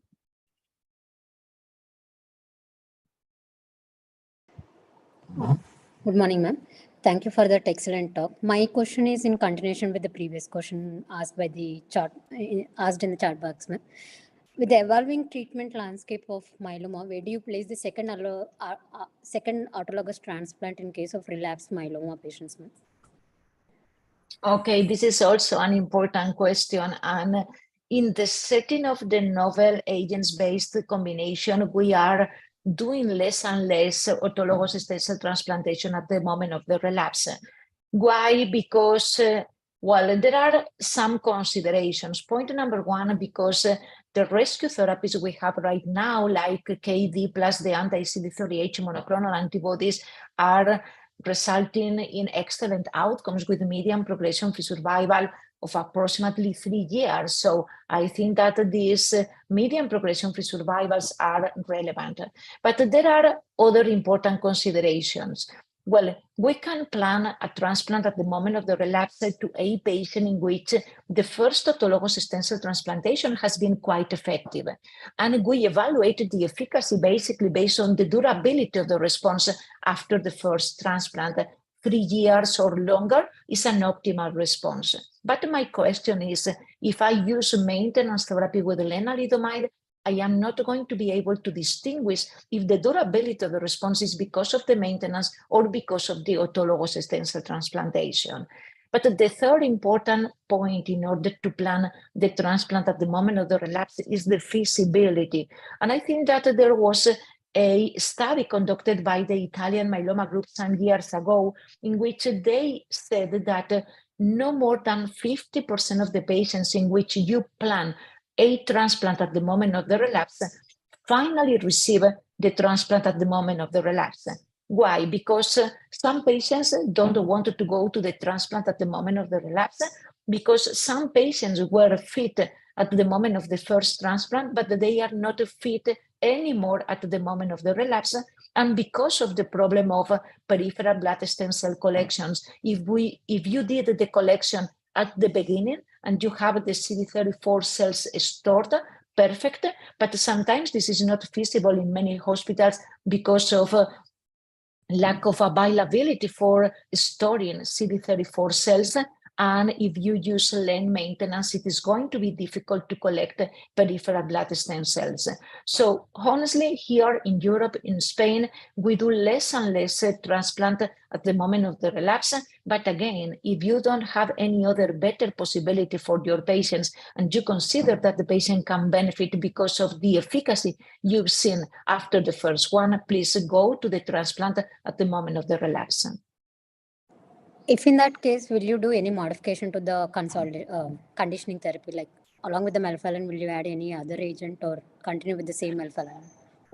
Yeah, this is also an important question. And when we do the tandem transplant and when we do the transplant at the moment of the relapse, and this is something that we don't do right now very frequently, we do an intensification of MEL with busulfan and melphalan. We did a phase 3 clinical study in which we compared MEL 200 with busulfan and melphalan. And in principle, with the follow-up we have right now, that it is almost 80 months, we have not seen any difference between MEL 200 and busulfan and melphalan. It's true that when we did some specific sub-analysis, it's true that some patients with high-risk cytogenetic abnormalities, deletion 1p, 14, 16, seems to have a benefit from busulfan and melphalan. But in principle, I think that is too early. And I would say that in principle, if you wanted, you can intensify MEL 200 with busulfan. but this is not something that you have to do yes or yes, because based on our study, it seems that there is not a major difference between these two conditioning regimes. Thank you. Dr. Pujita, any more questions? No, sir. Okay. Take a few more questions from the chat box. There are questions related to carfilzomib upfront for high-risk myeloma. Will you take it as a standard of care? Difficult. I would say that it is going to be difficult. It's true that the majority of the clinical studies are incorporating carfilzomib, especially for high risk. But I think that we need to demonstrate in a phase 3 clinical study that carfilzomib is superior to bortezomib in the population with high risk cytogenetic abnormalities. I think that this is not going to happen.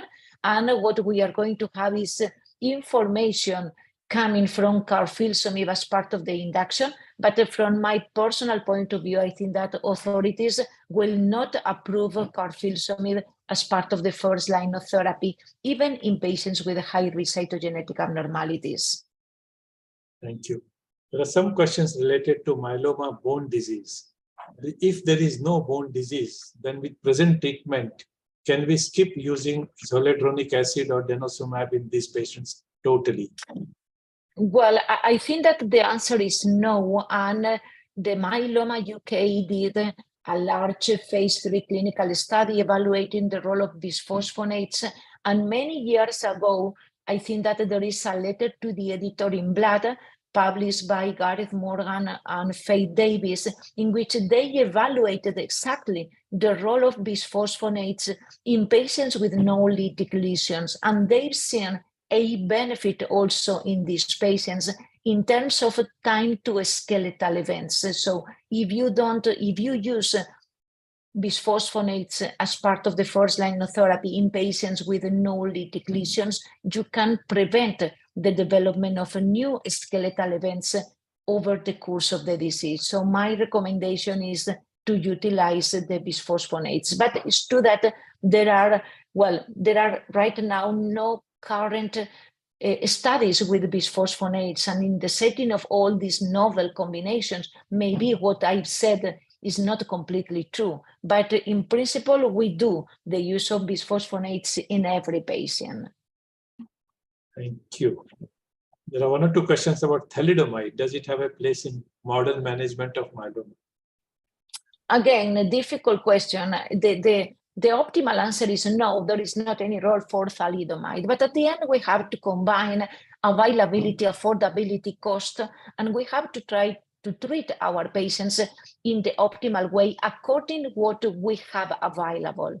So if thalidomide is available, and especially if the tolerability is good, why not to use thalidomide? Well, this question is very frequently asked by countries from Latin America, in which thalidomide is free for them. So if the tolerability is good, of course, there is a role for the use of thalidomide in combination with bortezomib and dexamethasone and VTD. In our experience, in the transplant-eligible population, resulted in a median progression-free survival of 5 years and an overall survival longer than 10 years. So if there is not a lenalidomide, why not to use thalidomide? We have to take care with tolerability, but it is feasible, of course. Thank you. I forgot to ask you one question about bisphosphonates, whether they are needed during maintenance therapy. Yeah, well, we usually start with a zoledronic acid. Once the patient is in a response, in a VGPR or incomplete response, we move to zoledronic acid every 3 months, and we stop after 2 years. Thank you. Dr. Chirag, your question. Yes, good morning, ma'am. Regarding the MRD, if we, as you mentioned, doing MRD from bone marrow repeatedly is difficult. So is it possible to follow from peripheral blood if we start in advance? So if we know the pattern from the blood at the initial diagnosis, then can we follow it in the blood rather than do bone marrow? Yeah, this is the idea, but of course, this is something that we can incorporate into the routine yet because we need more data. But this is what we are doing in research because, as you said, if we plan a bone marrow every year, what we see is that when we evaluate the biochemical relapses, majority of the patients do relapse with the M component or even with some myeloma defining events. So the use of the peripheral blood will allow us to monitor more frequently the minimal residual disease. This is what we are doing in research with the possibility of doing early rescue intervention. But in routine, I would say that it is too early and it is not necessary to go to the bone, to the peripheral blood, basically because both techniques, mass spectrometry or next generation flow in peripheral blood, are not standardized yet, are not approved. But in research, of course, and I think that this is going to be the future. We had a patient who took opinion from a faculty, myeloma faculty in US, and young patient with a few bone lesions. So myeloma, but not very extensive bone lesions. He was advised 6 months of treatment followed by MRD. And if MRD is negative, go to maintenance, not do transplant. And if MRD is positive, go to transplant. He is under my care, and it's a bit unusual based on what we normally, we would transplant. But can you comment on this?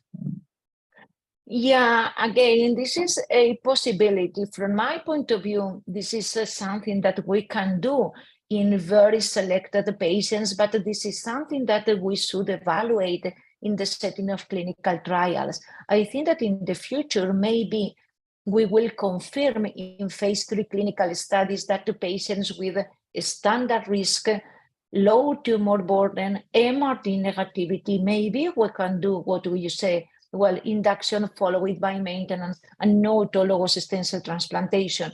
But once, well, in the meantime, we don't have solid data coming from phase 3 clinical study. So I will not recommend to do this in routine in every patient. You can do this in a selected patient, but there are, I would say, 2 phase 3 clinical studies, one conducted by the French group, one conducted in the US by Dr. Costa, in which they are going to evaluate exactly this, basically, patients with a standard risk, MRD negative after optimal induction, and they will be randomized to receive transplant or no transplant. Once we have this data, I think that we can do this, what you say, in basically all patients. Until the results are available, I would say this is not my recommendation, although at the end of the day, we have to treat the patient based on many factors, and this is something that you can do, but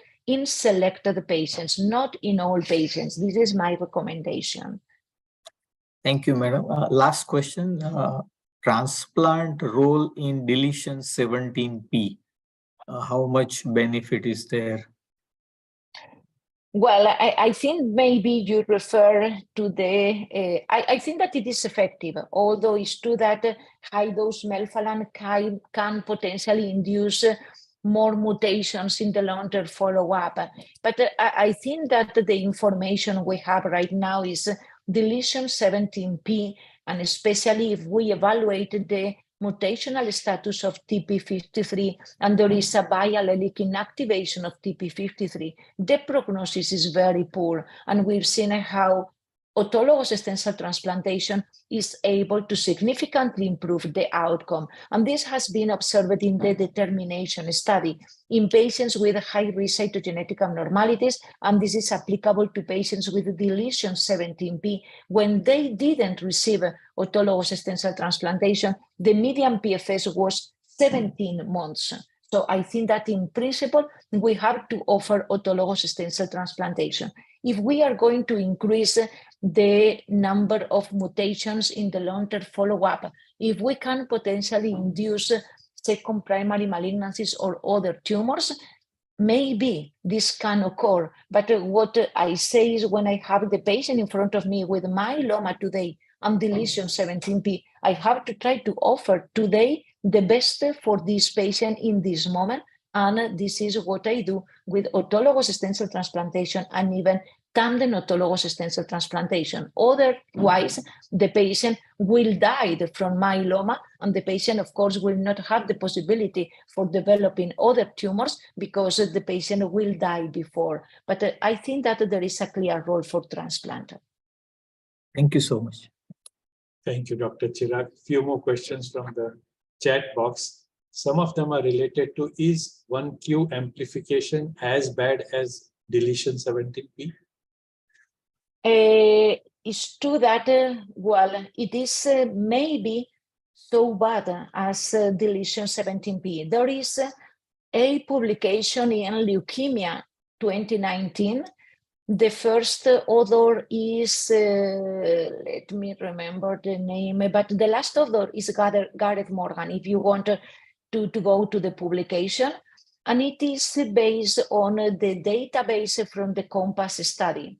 And approximately 800 newly diagnosed myeloma patients treated with bortezomib and thalidomide and lenalidomide, so I would say PI and IMiDs, definitely non-anti-CD38 monoclonal antibodies, were evaluated according to the mutational status, according to the cytogenetic information.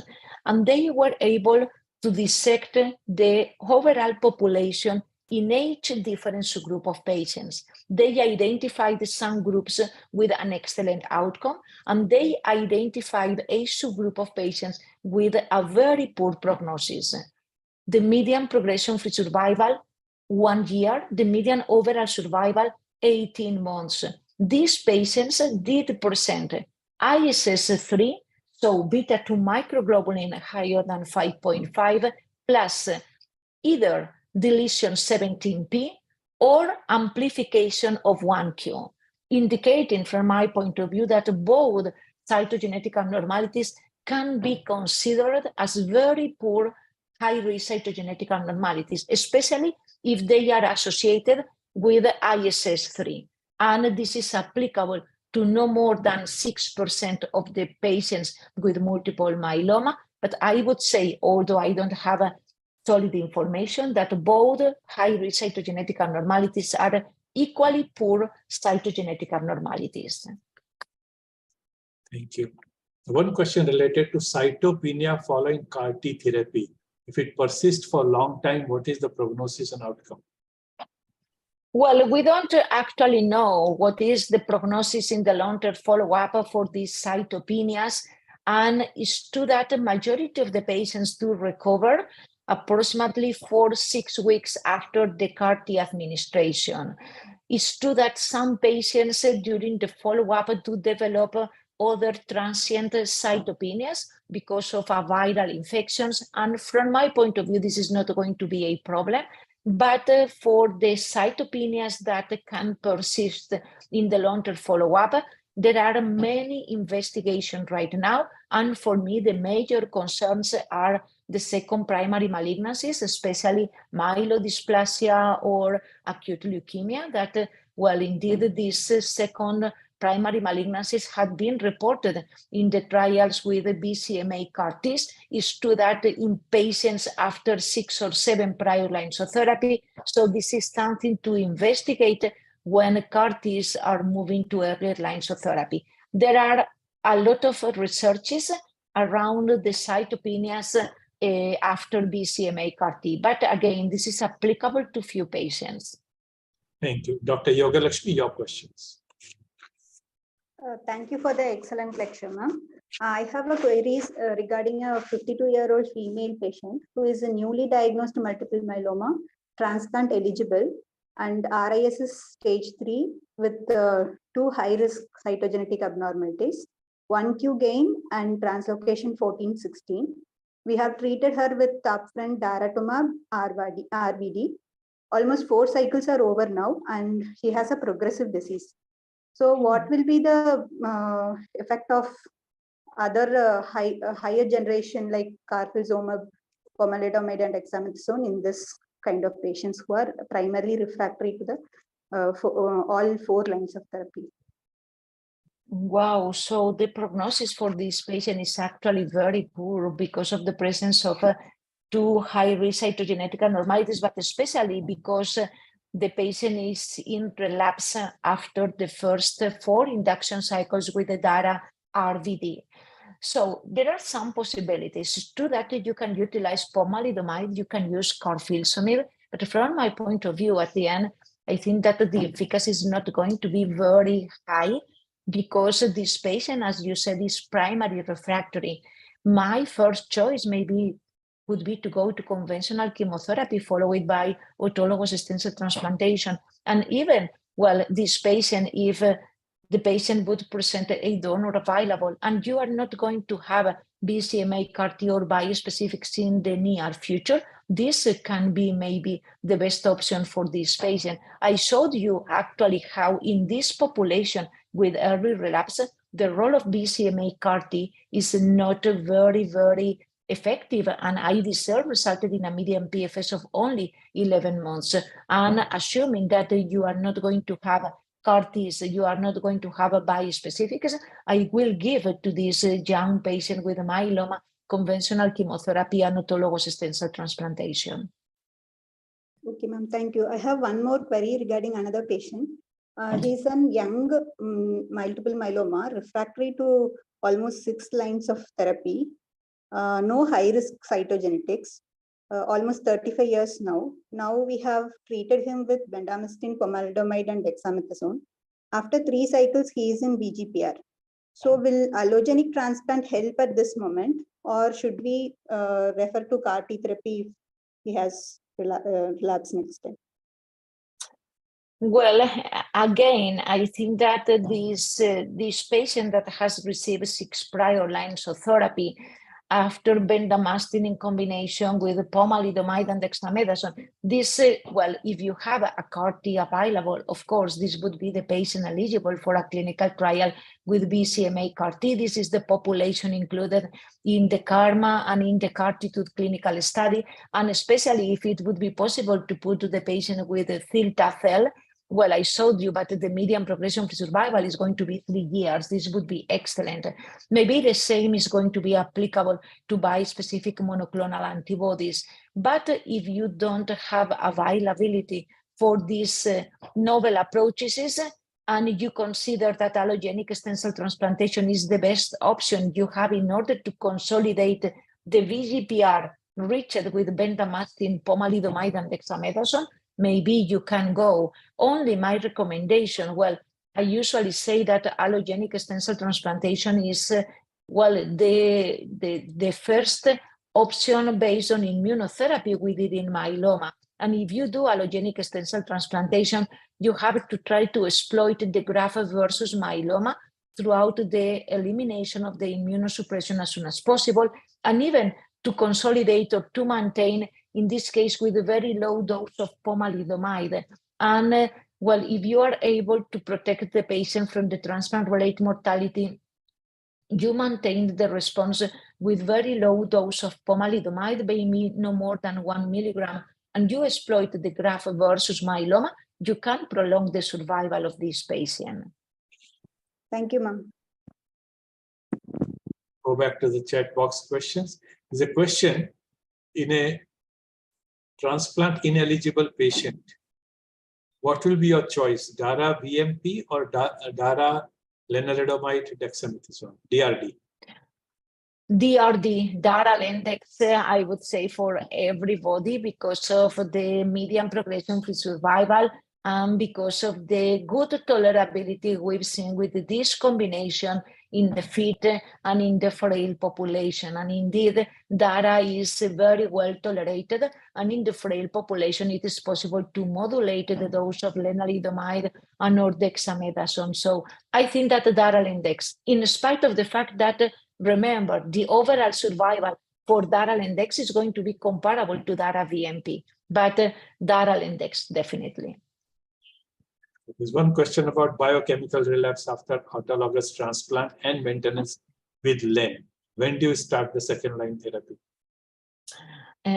This is an open question, of course. I would say that this is something that we can modulate. And I usually go to the first line of therapy, to the baseline situation. And it is important to see how the disease was at the moment of diagnosis. This means that if the patient at the moment of diagnosis was ISS 1 with just anemia as myeloma defining event, well, we can envision that the pattern of the disease at the moment of the relapse is going to be similar. So you can wait because you can evaluate the M component, you can check the hemoglobin, and it is not necessary to start immediately the second line of therapy. But if at the baseline, the disease is ISS 3 or with bone lytic lesions, renal impairment, extramedullary disease, you can envision that at the moment of the relapse, this is going to happen. And if you plan an early rescue intervention at the moment of biochemical relapse, maybe you are going to avoid this myeloma defining event. And this is what I usually do. And I am saying this not because, well, I invented this. There is a publication. This is not very new, but this is a publication in bone marrow transplantation coming from Dr. Blade from Barcelona, and they did this evaluation. And the good situation and the percentage of patients in which, in principle, you can't plan an immediate rescue therapy is approximately 25% of the patients. And I think that this is a valid approach you can use in the clinical practice. Wonderful. Dr. Ankit, your question. Thank you, sir. Thank you, Dr. Matthias, for that wonderful and comprehensive talk in a palatable manner. So my questions are regarding a few topics that you covered in multiple myeloma. I'll start with smoldering myeloma. So patients with smoldering myeloma are falling into high risk group. What is your approach? Do you start treatment with two-drug therapy or do you wait? Yeah, so this is a good question. And I would say that from the formal point of view, you know that there is not any combination so far approved for high-risk smoldering myeloma. This means that, well, what we usually do is to try to have always clinical trials active for this population. But if I don't have any clinical trial active in order to include my patients, I usually discuss with the patient. And there are different possibilities. Young patient with a high-risk smoldering myeloma, and some patients do want to be treated because, well, they have anxiety or they have stress because they consider that they are going to progress to myeloma tomorrow or the day after tomorrow. If this is the case, I usually offer them treatment like a newly diagnosed myeloma patient. If the patient is elderly, usually it's true that the patients are not so stressed. And if you say, okay, let's go to weight and you can monitor the M component, the hemoglobin, the renal function, and as soon as we see any change, we start the DARAL index. This is another possibility. But honestly, I think that the best situation definitely is to include the patients in the clinical trials. From my point of view, there are, well, you said that you know that the Spanish myeloma group have conducted different clinical trials in this population. From my point of view, there are two clinical studies that are ongoing that are going to be extremely important for this population. Lendex versus Lendex plus anti-CD38 monoclonal antibodies. And these two clinical studies are registrational studies. And if the primary endpoint that it is progression-free survival is positive, well, this means that the authorities can approve Lendex plus anti-CD38 in patients with high-risk smoldering myeloma, and maybe this is going to be an optimal approach. But from my point of view, the ideal situation is clinical trials. Otherwise, to discuss with the patient. Right. I mean, especially in clinical trial, how do you take care of the profound confounding factor of lead type bias?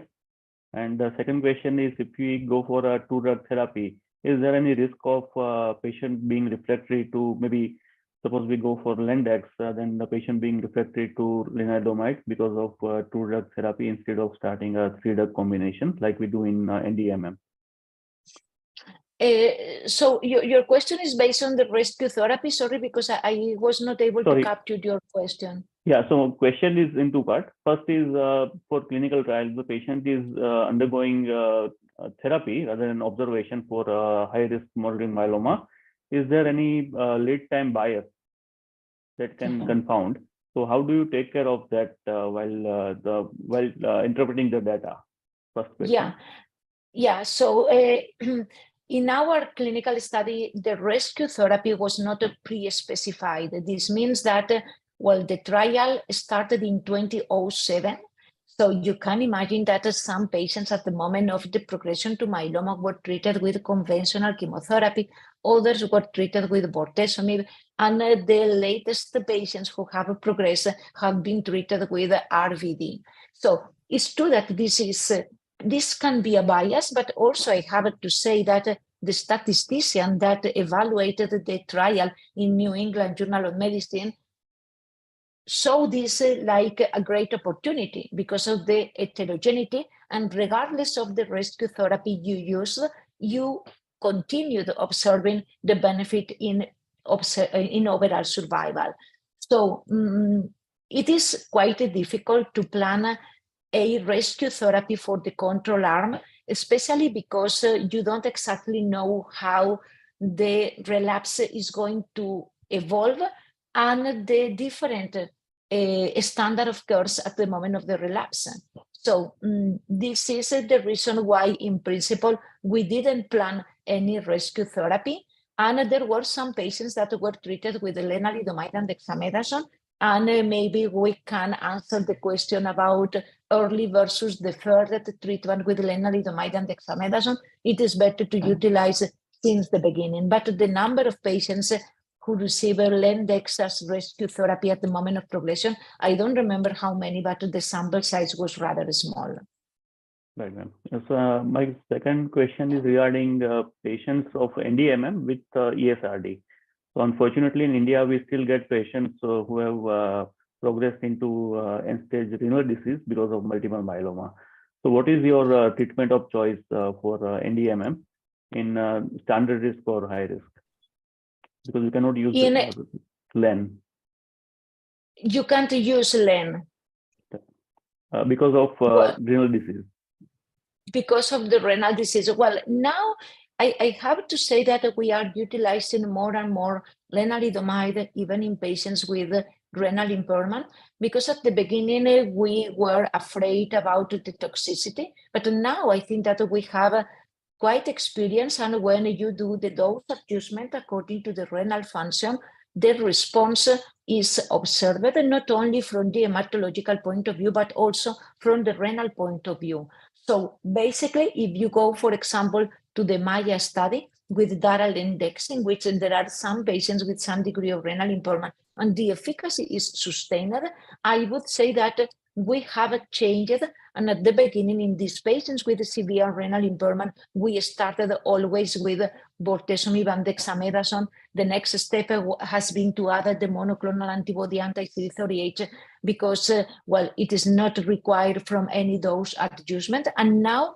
we are using more and more lenalidomide and dexamethasone plus daratumumab in the transplant-ineligible population, or VRD plus daratumumab in the transplant-eligible, doing dose adjustment. And I can say that in majority of our patients, at the end, we have to increase the dose of lenalidomide, and majority of the patients do reach 25 because of the renal response. So I think that this is something that maybe we have to change. Another question is regarding high-risk myeloma. So patients of NDMM with 2 or more high-risk factors, like you had presented that addition of daratumumab may not make a difference, and we have to add cyclophosphamide. So I'll ask the question from another point of view, another perspective. We have been using cyclophosphamide or other cytotoxic agents. So how beneficial it is to add daratumumab in a previously existing therapy like cyclophosphamide, lenalidomide, dexamethasone, or Cyborg. So what kind of benefit do we expect in addition of daratumumab in high-risk myeloma patients? Well, honestly, the trials I showed you are basically based only on RVD plus daratumumab. And if you remember the slide, the benefit in patients with 2 or more high-risk cytogenetic abnormalities is not very evident. So definitely this patient would require from something else.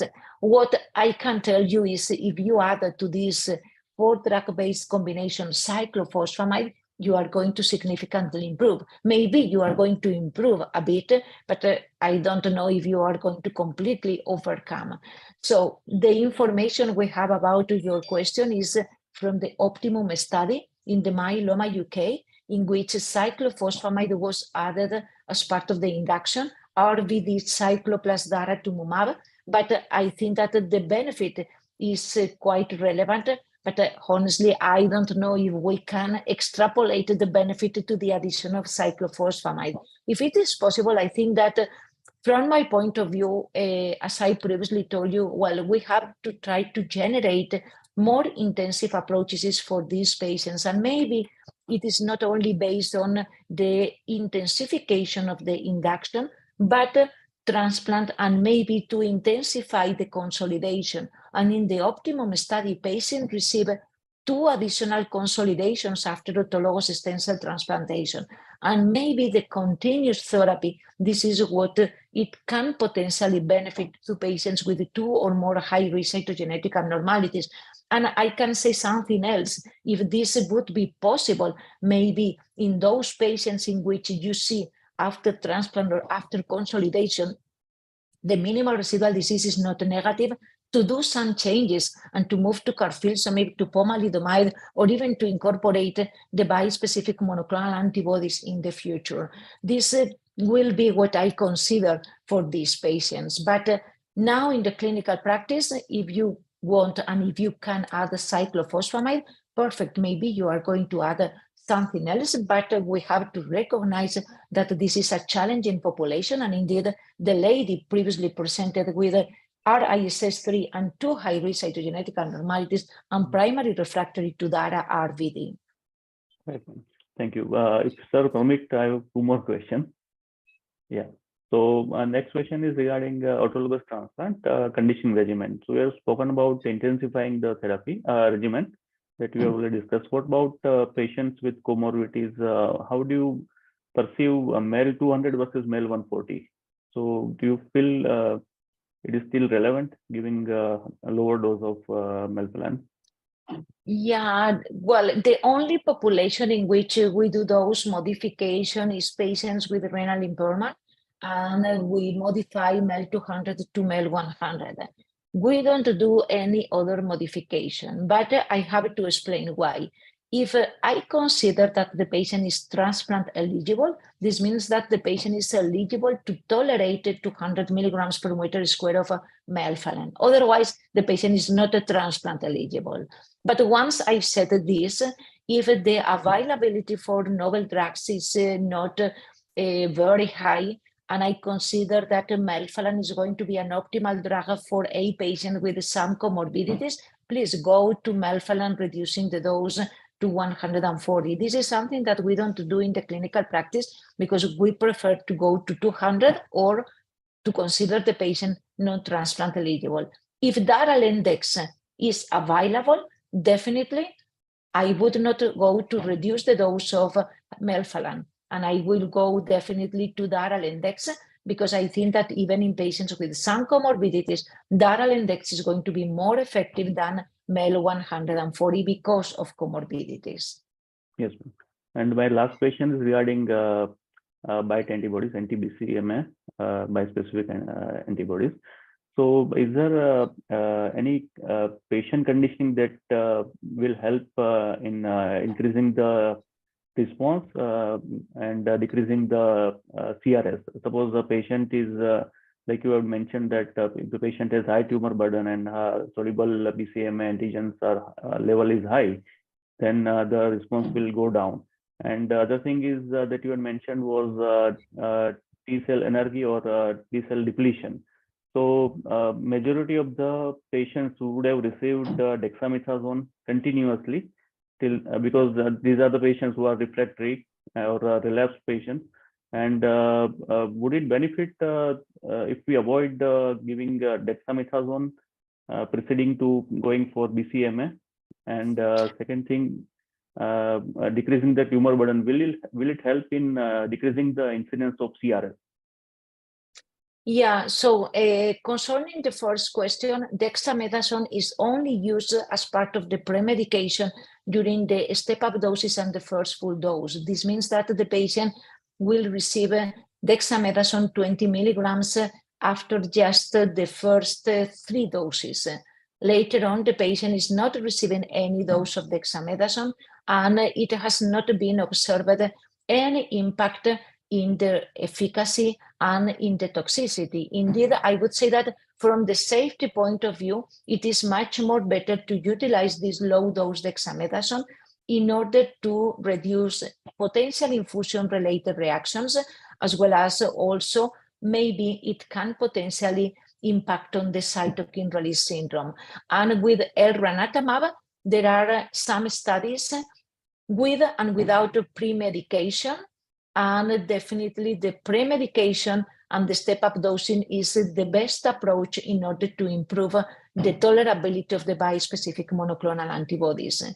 And concerning your second question, this is something that I extrapolated from the study, and I've seen some clinical cases in which this observation has been done, to use something as the bulky therapy in order to reduce the soluble levels of BCMA.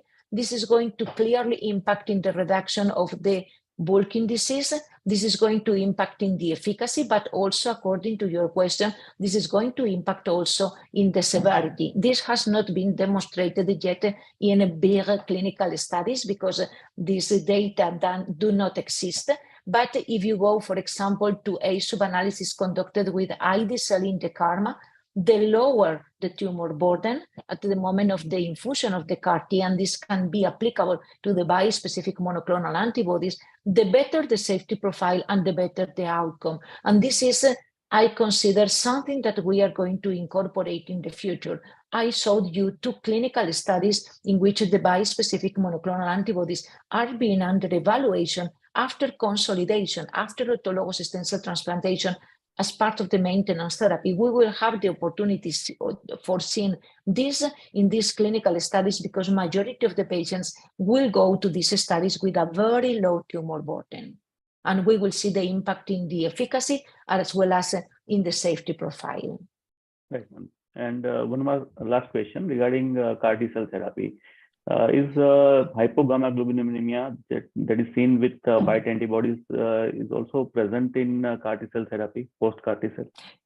No, it is observed, but it is limited because, well, the problem with the bispecific monoclonal antibodies is that we are targeting BCMA in a continuous way. So BCMA is involved in the production of normal immunoglobulins, and definitely we see severe and constant hypogammaglobulinemia. With CAR-Ts, we see hypogammaglobulinemia at the beginning, but approximately 2-3 months after CAR-T, patients do start to recover the immunoparesia and they do present a normal immunoglobulin. So the situation is different, and at the end, this is going to impact in the infection rate. Okay. Thank you. Thank you so much, ma'am. Thank you, Ankit, for those lovely questions. Going back to the chat box, there are questions related to venetoclax. There is one case study shown. There is a IgM lambda myeloma with 11-14 translocation. Can they use venetoclax upfront in a newly diagnosed patient? We have it available outside approvals.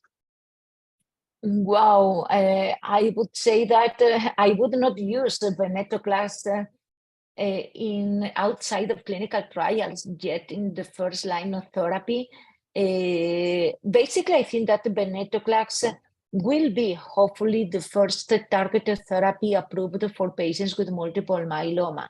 And indeed, we are having relevant information about the combination of venetoclax with daratumumab and with the proteasome inhibitors in patients with 11-14 translocation.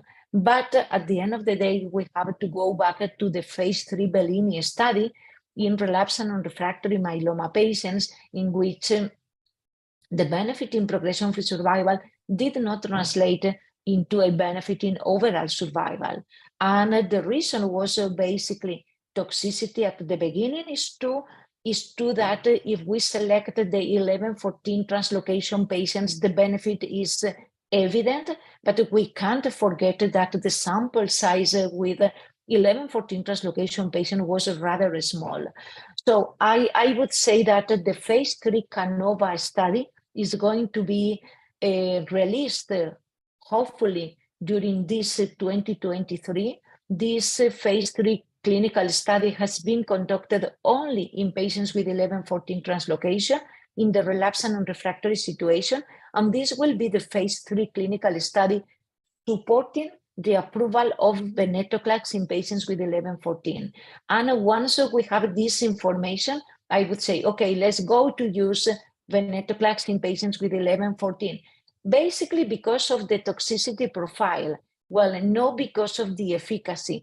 And if I have a newly diagnosed myeloma patient with 11-14 translocation, well, honestly, I think that if you treat this patient with a conventional regime, even with conventional chemotherapy and autologous stem cell transplantation, the outcome is going to be very good.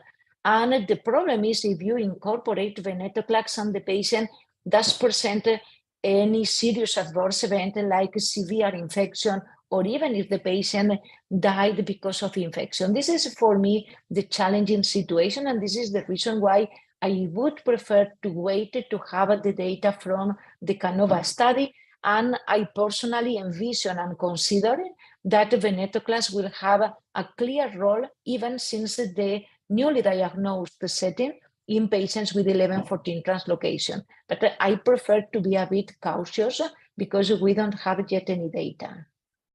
Thank you. Dr. Ramesh, your question. It was a great presentation, ma'am. My first question is, there is a recent publication of the Myeloma 11 trial on the maintenance of lenalidomide with respect to the genetic profile of the patient in the blood. So in that they have mentioned that the high-risk mutations like 4, 14 and 17p deletions, they have a better PFS with lenalidomide alone when compared to the observation arm. Whereas that is not the similar case with 1Q gain. So should we take that all 1Q gain patients or intrinsically have some resistance towards these immunomodulatory agents? And is there any other maintenance regimen like DARA which could be helpful in such patients? Yeah, this is an important observation, and I think that this study puts in context something relevant. Lenalidomide should be the standard of care for maintenance, even for patients with high risk, because Len is better than observation. And this is my first conclusion coming from this study. And when we evaluated the different cytogenetic abnormalities in detail, as you said, well, maybe in patients with a deletion 1p, maybe patients with a deletion 17p, the role of lenalidomide does continue being better than observation, but we needed to try to optimize. And there are different possibilities for optimizing. The addition of daratumumab, as you said, but honestly, we don't have a solid information about the addition of daratumumab to lenalidomide as maintenance in patients with these cytogenetic abnormalities. The information we have right now is about the proteasome inhibition, like bortezomib. And it's true that maybe it's not solid enough, but my recommendation, and this is what we do right now, Len as basis, and we add bortezomib in patients with high risk. And we will see in the future, in the Perseus study, if the addition of daratumumab to the maintenance therapy with lenalidomide is able to improve or to overcome the poor prognosis of abnormalities like deletion 17p or plus 1q, especially amplification of 1q.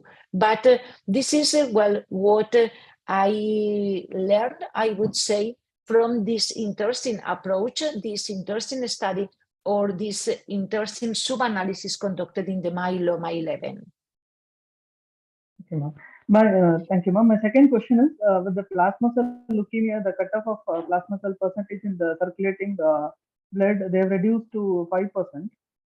So with that context, with DARA being available for a young patient, like what will be the standard of care for such patients? I mean, still VTD phase should be given, or a full drug regimen like myeloma induction will be useful. Yeah, so I think that this is an important question because I would say that we are going to have right now more patients with primary plasma cell leukemia. So I would say that according to the classical definition, definitely maybe it is better to go to DARA VDT phase in order to reduce the tumor burden, followed by autologous stem cell transplantation. And I have to say that this is the population in which we try to offer allogenic stem cell transplantation in the first line of therapy because of the poor prognosis of these patients. But it's true that if we move to the novel definition and we see patients with 5 to 20% of the plasma cells, in principle, we do offer the standard of care we use for newly diagnosed myeloma patients, like DARA VRT followed by autologous stem cell transplantation. And maybe we take care of the monitoring of the plasma cells in the peripheral blood. And if we don't see a clearance of the plasma cells or we don't see an optimal response, we can move to the conventional chemotherapy. Thank you, ma'am. Thank you, Dr. Ramesh. There's a question about antiviral prophylaxis. If the patient has received herpes zoster vaccine, do you still give them acyclovir? Yeah, this is an important question, and honestly, I don't know the answer, but in principle, the recommendation is to continue with prophylaxis until studies are available, indicating if we can potentially stop the antiviral prophylaxis. And this means that when we offer the anti-single vaccination to our patients, the next question is, can I stop acyclovir as prophylaxis? And we have to say no. And the next answer is, well, I don't want to receive the vaccination. So I think that we need more studies because the main problem is the low immunization we see in patients with multiple myeloma. So I think that we can't stop the antiviral prophylaxis because it is possible to see zoster reactivation even for patients who had been vaccinated. So now we do recommend to continue with the prophylaxis. The similar context, there's one more question. Do you give antibacterial prophylaxis in a newly diagnosed patient to begin with? Not in all patients. We evaluated the risk for infections, and in elderly patients, I would say older than 75, with low albumin levels, with elevated LDH, with high tumor burden, with prior history of infections or severe comorbidities, we use levofloxacin during the first 2-3 months. But this is the only population in which we do antibacterial prophylaxis. Right. The question about standard risk multiple myeloma. Do you think outside trials giving 4-drug induction therapy using DARA may lead to cure? Maybe, we don't know yet, but I think that if we have standard risk patients treated with this 4-drug-based combination and the patients do achieve optimal response, this means minimal residual disease negative, sustained over time, and we plan stopping rules for maintenance therapy, maybe we can cure some patients, but well, who knows? We need a longer follow-up in order to see if we are able to cure, maybe. Dr. Kunal, your question. Thank you for the extensive and comprehensive lecture, ma'am. My question is, as in Alcyon study, you have mentioned that MRD correlated with the OS. So if you want to omit ASCT in SR, and what will be the preferred cutoff of MRD in which you will be comfortable? That is -10 to the power -7, 5, or -6. And what will be your preferred method of choice for MRD following? And what will be the, how will you follow up these patients, ma'am? Yeah, so the sensitivity level of the minimal residual disease is important from the prognostic point of view. If you go to one of my first slides showing the meta-analysis published by your colleague Nikhil Munshi, it is possible to see how when we move to 10 to the -5 to 10 to the -6 a sensitivity level, we are going to significantly reduce the number of patients in MRD negative, but the prognostic value is stronger. The problem is how easy is to reach 10 to the -6, a sensitivity level in routine for the minimal residual disease evaluation. And this is something that it is not easy. So I would say that the minimum level should be 10 to the -5. And if we plan a curative approach and we do a clinical trial in which our objective is to cure patients with multiple myeloma, maybe we have to go to 10 to the -6. And as soon as we optimize the techniques for the evaluation of the minimal residual disease, maybe it will be easy to reach high levels of, high threshold for sensitivity level. But today, in the routine, it is quite easy to reach 10 to the -5. It is not so easy to reach 10 to the -6. And this is also in relation with your second question about the techniques and the preferred one. It is possible to use next generation flow or next generation sequencing. And in terms of sensitivity level, it is easy to reach 10 to the -6 with next generation sequencing than with next generation flow, because for reaching 10 to the -6 with next generation flow in bone marrow, it is necessary to evaluate many millions of events, and sometimes it is not easy. But in terms of applicability, I would say that next generation flow is more available in majority of the centers in comparison with next generation flow. The other thing is when you select the next generation flow, you do today the bone marrow, and the MRD evaluation can be done on the same day or tomorrow. So this means that if you are going to consider the minimal residual disease evaluation for doing something from the therapeutic point of view, next generation flow is optimal, because next generation sequencing usually takes some weeks before you have the result. So if you need the result in order to see if you are going to transplant or not to transplant, maybe this is not valid. So I would say that both the techniques are feasible. There are some studies in which it has been compared, next generation flow, next generation sequencing, and when the centers in which the technology has been done is optimal, I think that there is a good correlation, and you have to utilize what, the technique is more available for you, more feasible, cheaper, or what do you want, but and the sensitivity level 10 to the -5 as minimum. Okay, ma'am. Ma'am, my another question is, in my practice, I have seen many patients with 13q deletion or monosomy 13 do not doing well. So, your take on this, ma'am? Well, 13q deletion was at the beginning considered as a poor cytogenetic abnormalities, and now you know that the poor prognosis is only restricted to the conventional karyotyping.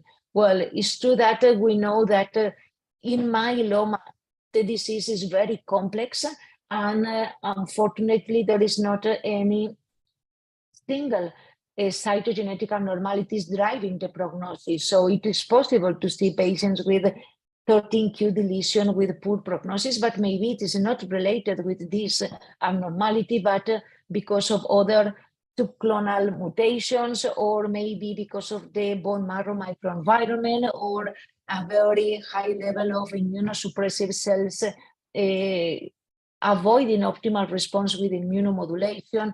So I think that it is possible, but in general, I think that deletion 13q is not considered as a high-risk cytogenetic abnormality. Yes. Okay. Thank you. Two questions left in the chat box. Both are case scenario. One is after autologous transplant, if there is one area left which is PET positive in the sacral region, where there was a large plasmacytoma to begin with, can we give radiotherapy?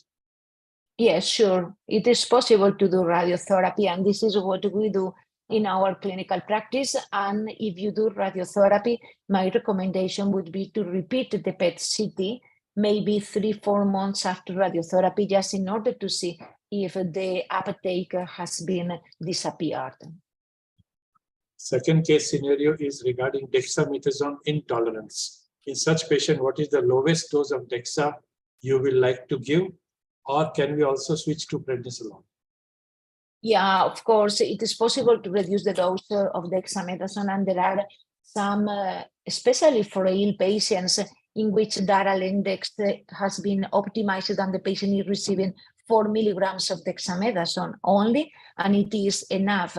But if the tolerability is not good, we switch to prednisone, and we usually utilize 30 milligrams of prednisone every other day. This is the dose that we utilize.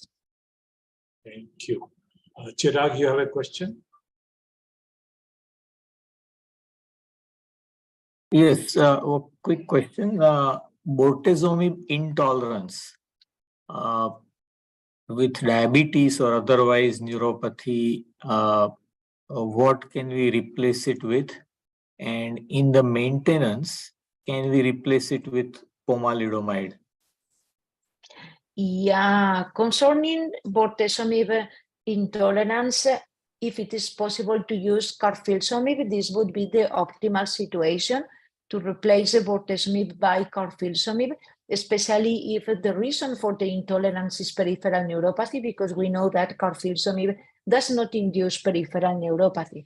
The other possibility would be to use ixazomib, the oral proteasome inhibitor, but we know that it is not so effective as bortezomib and carfilzomib, and ixazomib can induce also some peripheral neuropathy. So my recommendation would be to go to carfilzomib if the patient is eligible for receiving carfilzomib because of the cardiac disease, and especially if the blood pressure is well controlled. And concerning maintenance with pomalidomide because of the intolerance to lenalidomide, this could be a possibility. It's true that Celgene in the past BMS right now decided to allocate always pomalidomide at the moment of the relapse. So in my mind, I think that there is not any study in which pomalidomide has been evaluated as part of the first line of therapy, but this would be a possibility to use pomalidomide as maintenance. But well, you have to take care about the intolerance to lenalidomide. What is the reason? Because if the reason would be cytopenias or infections, I would say that you are going to see the same with pomalidomide. If the problem is diarrhea, well, maybe you can utilize pomalidomide. It's true that diarrhea is a non-hematological adverse event we see quite frequently in the medium or in the long-term follow-up with lenalidomide, and pomalidomide, in principle, I don't see this diarrhea. So this would be my recommendation. Thrombotic events, the same. Well, I would not replace lenalidomide by pomalidomide if the problem as the thrombotic events. So my recommendation would be to evaluate carefully why the patient is not eligible anymore to lenalidomide in order to select if pomalidomide can be the solution. Can I ask a question? One more? Dr. Agarwal, sir? Go ahead. I think you're the last speaker. Last question.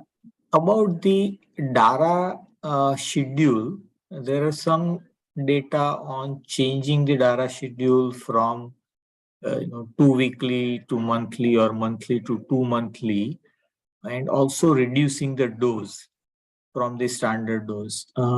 When can we do that? Because that would reduce the cost by almost 30 to 50%.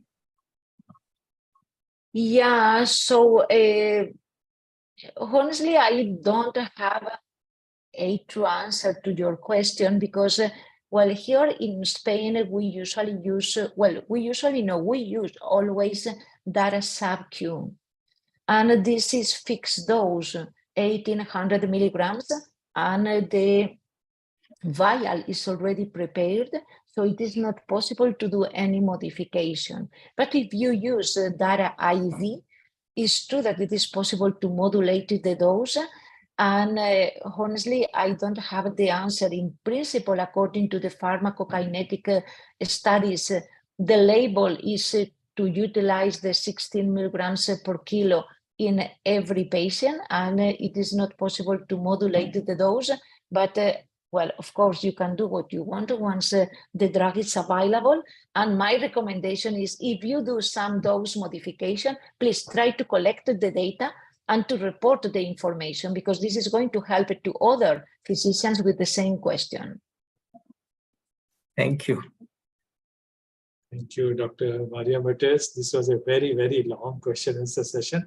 After a long lecture, you have tremendous patience, fantastic knowledge, and you impart that knowledge to all of us. We have audience from 27 countries who listened to you for the last 2-3 hours. I think the patient care will tremendously improve. And we have the Sumit Madan for the official vote of thanks. Before he does that, I'm again extremely grateful to you. Thank you. No, thank you very much. And it will be a pleasure to see you in person in at the end of September, so the October 1st. 1st October. Thank you very much. Yes, Sumit, go ahead. Yeah. Thank you, Dr. Maria Victoria, for sparing your valuable time and helping us understand this topic better. It was a lucid presentation, and you have covered many important points, and we have many key takeaways from this wonderful presentation. On behalf of Zydus, I thank Mumbai Hematology Group, Dr. M.B. Agarwal, for providing us this opportunity and making us a part of this esteemed academic discussion. I also thank our chief guest, Dr. Priyanka Shrivastava, all the discussants and participants who have joined us for this webinar.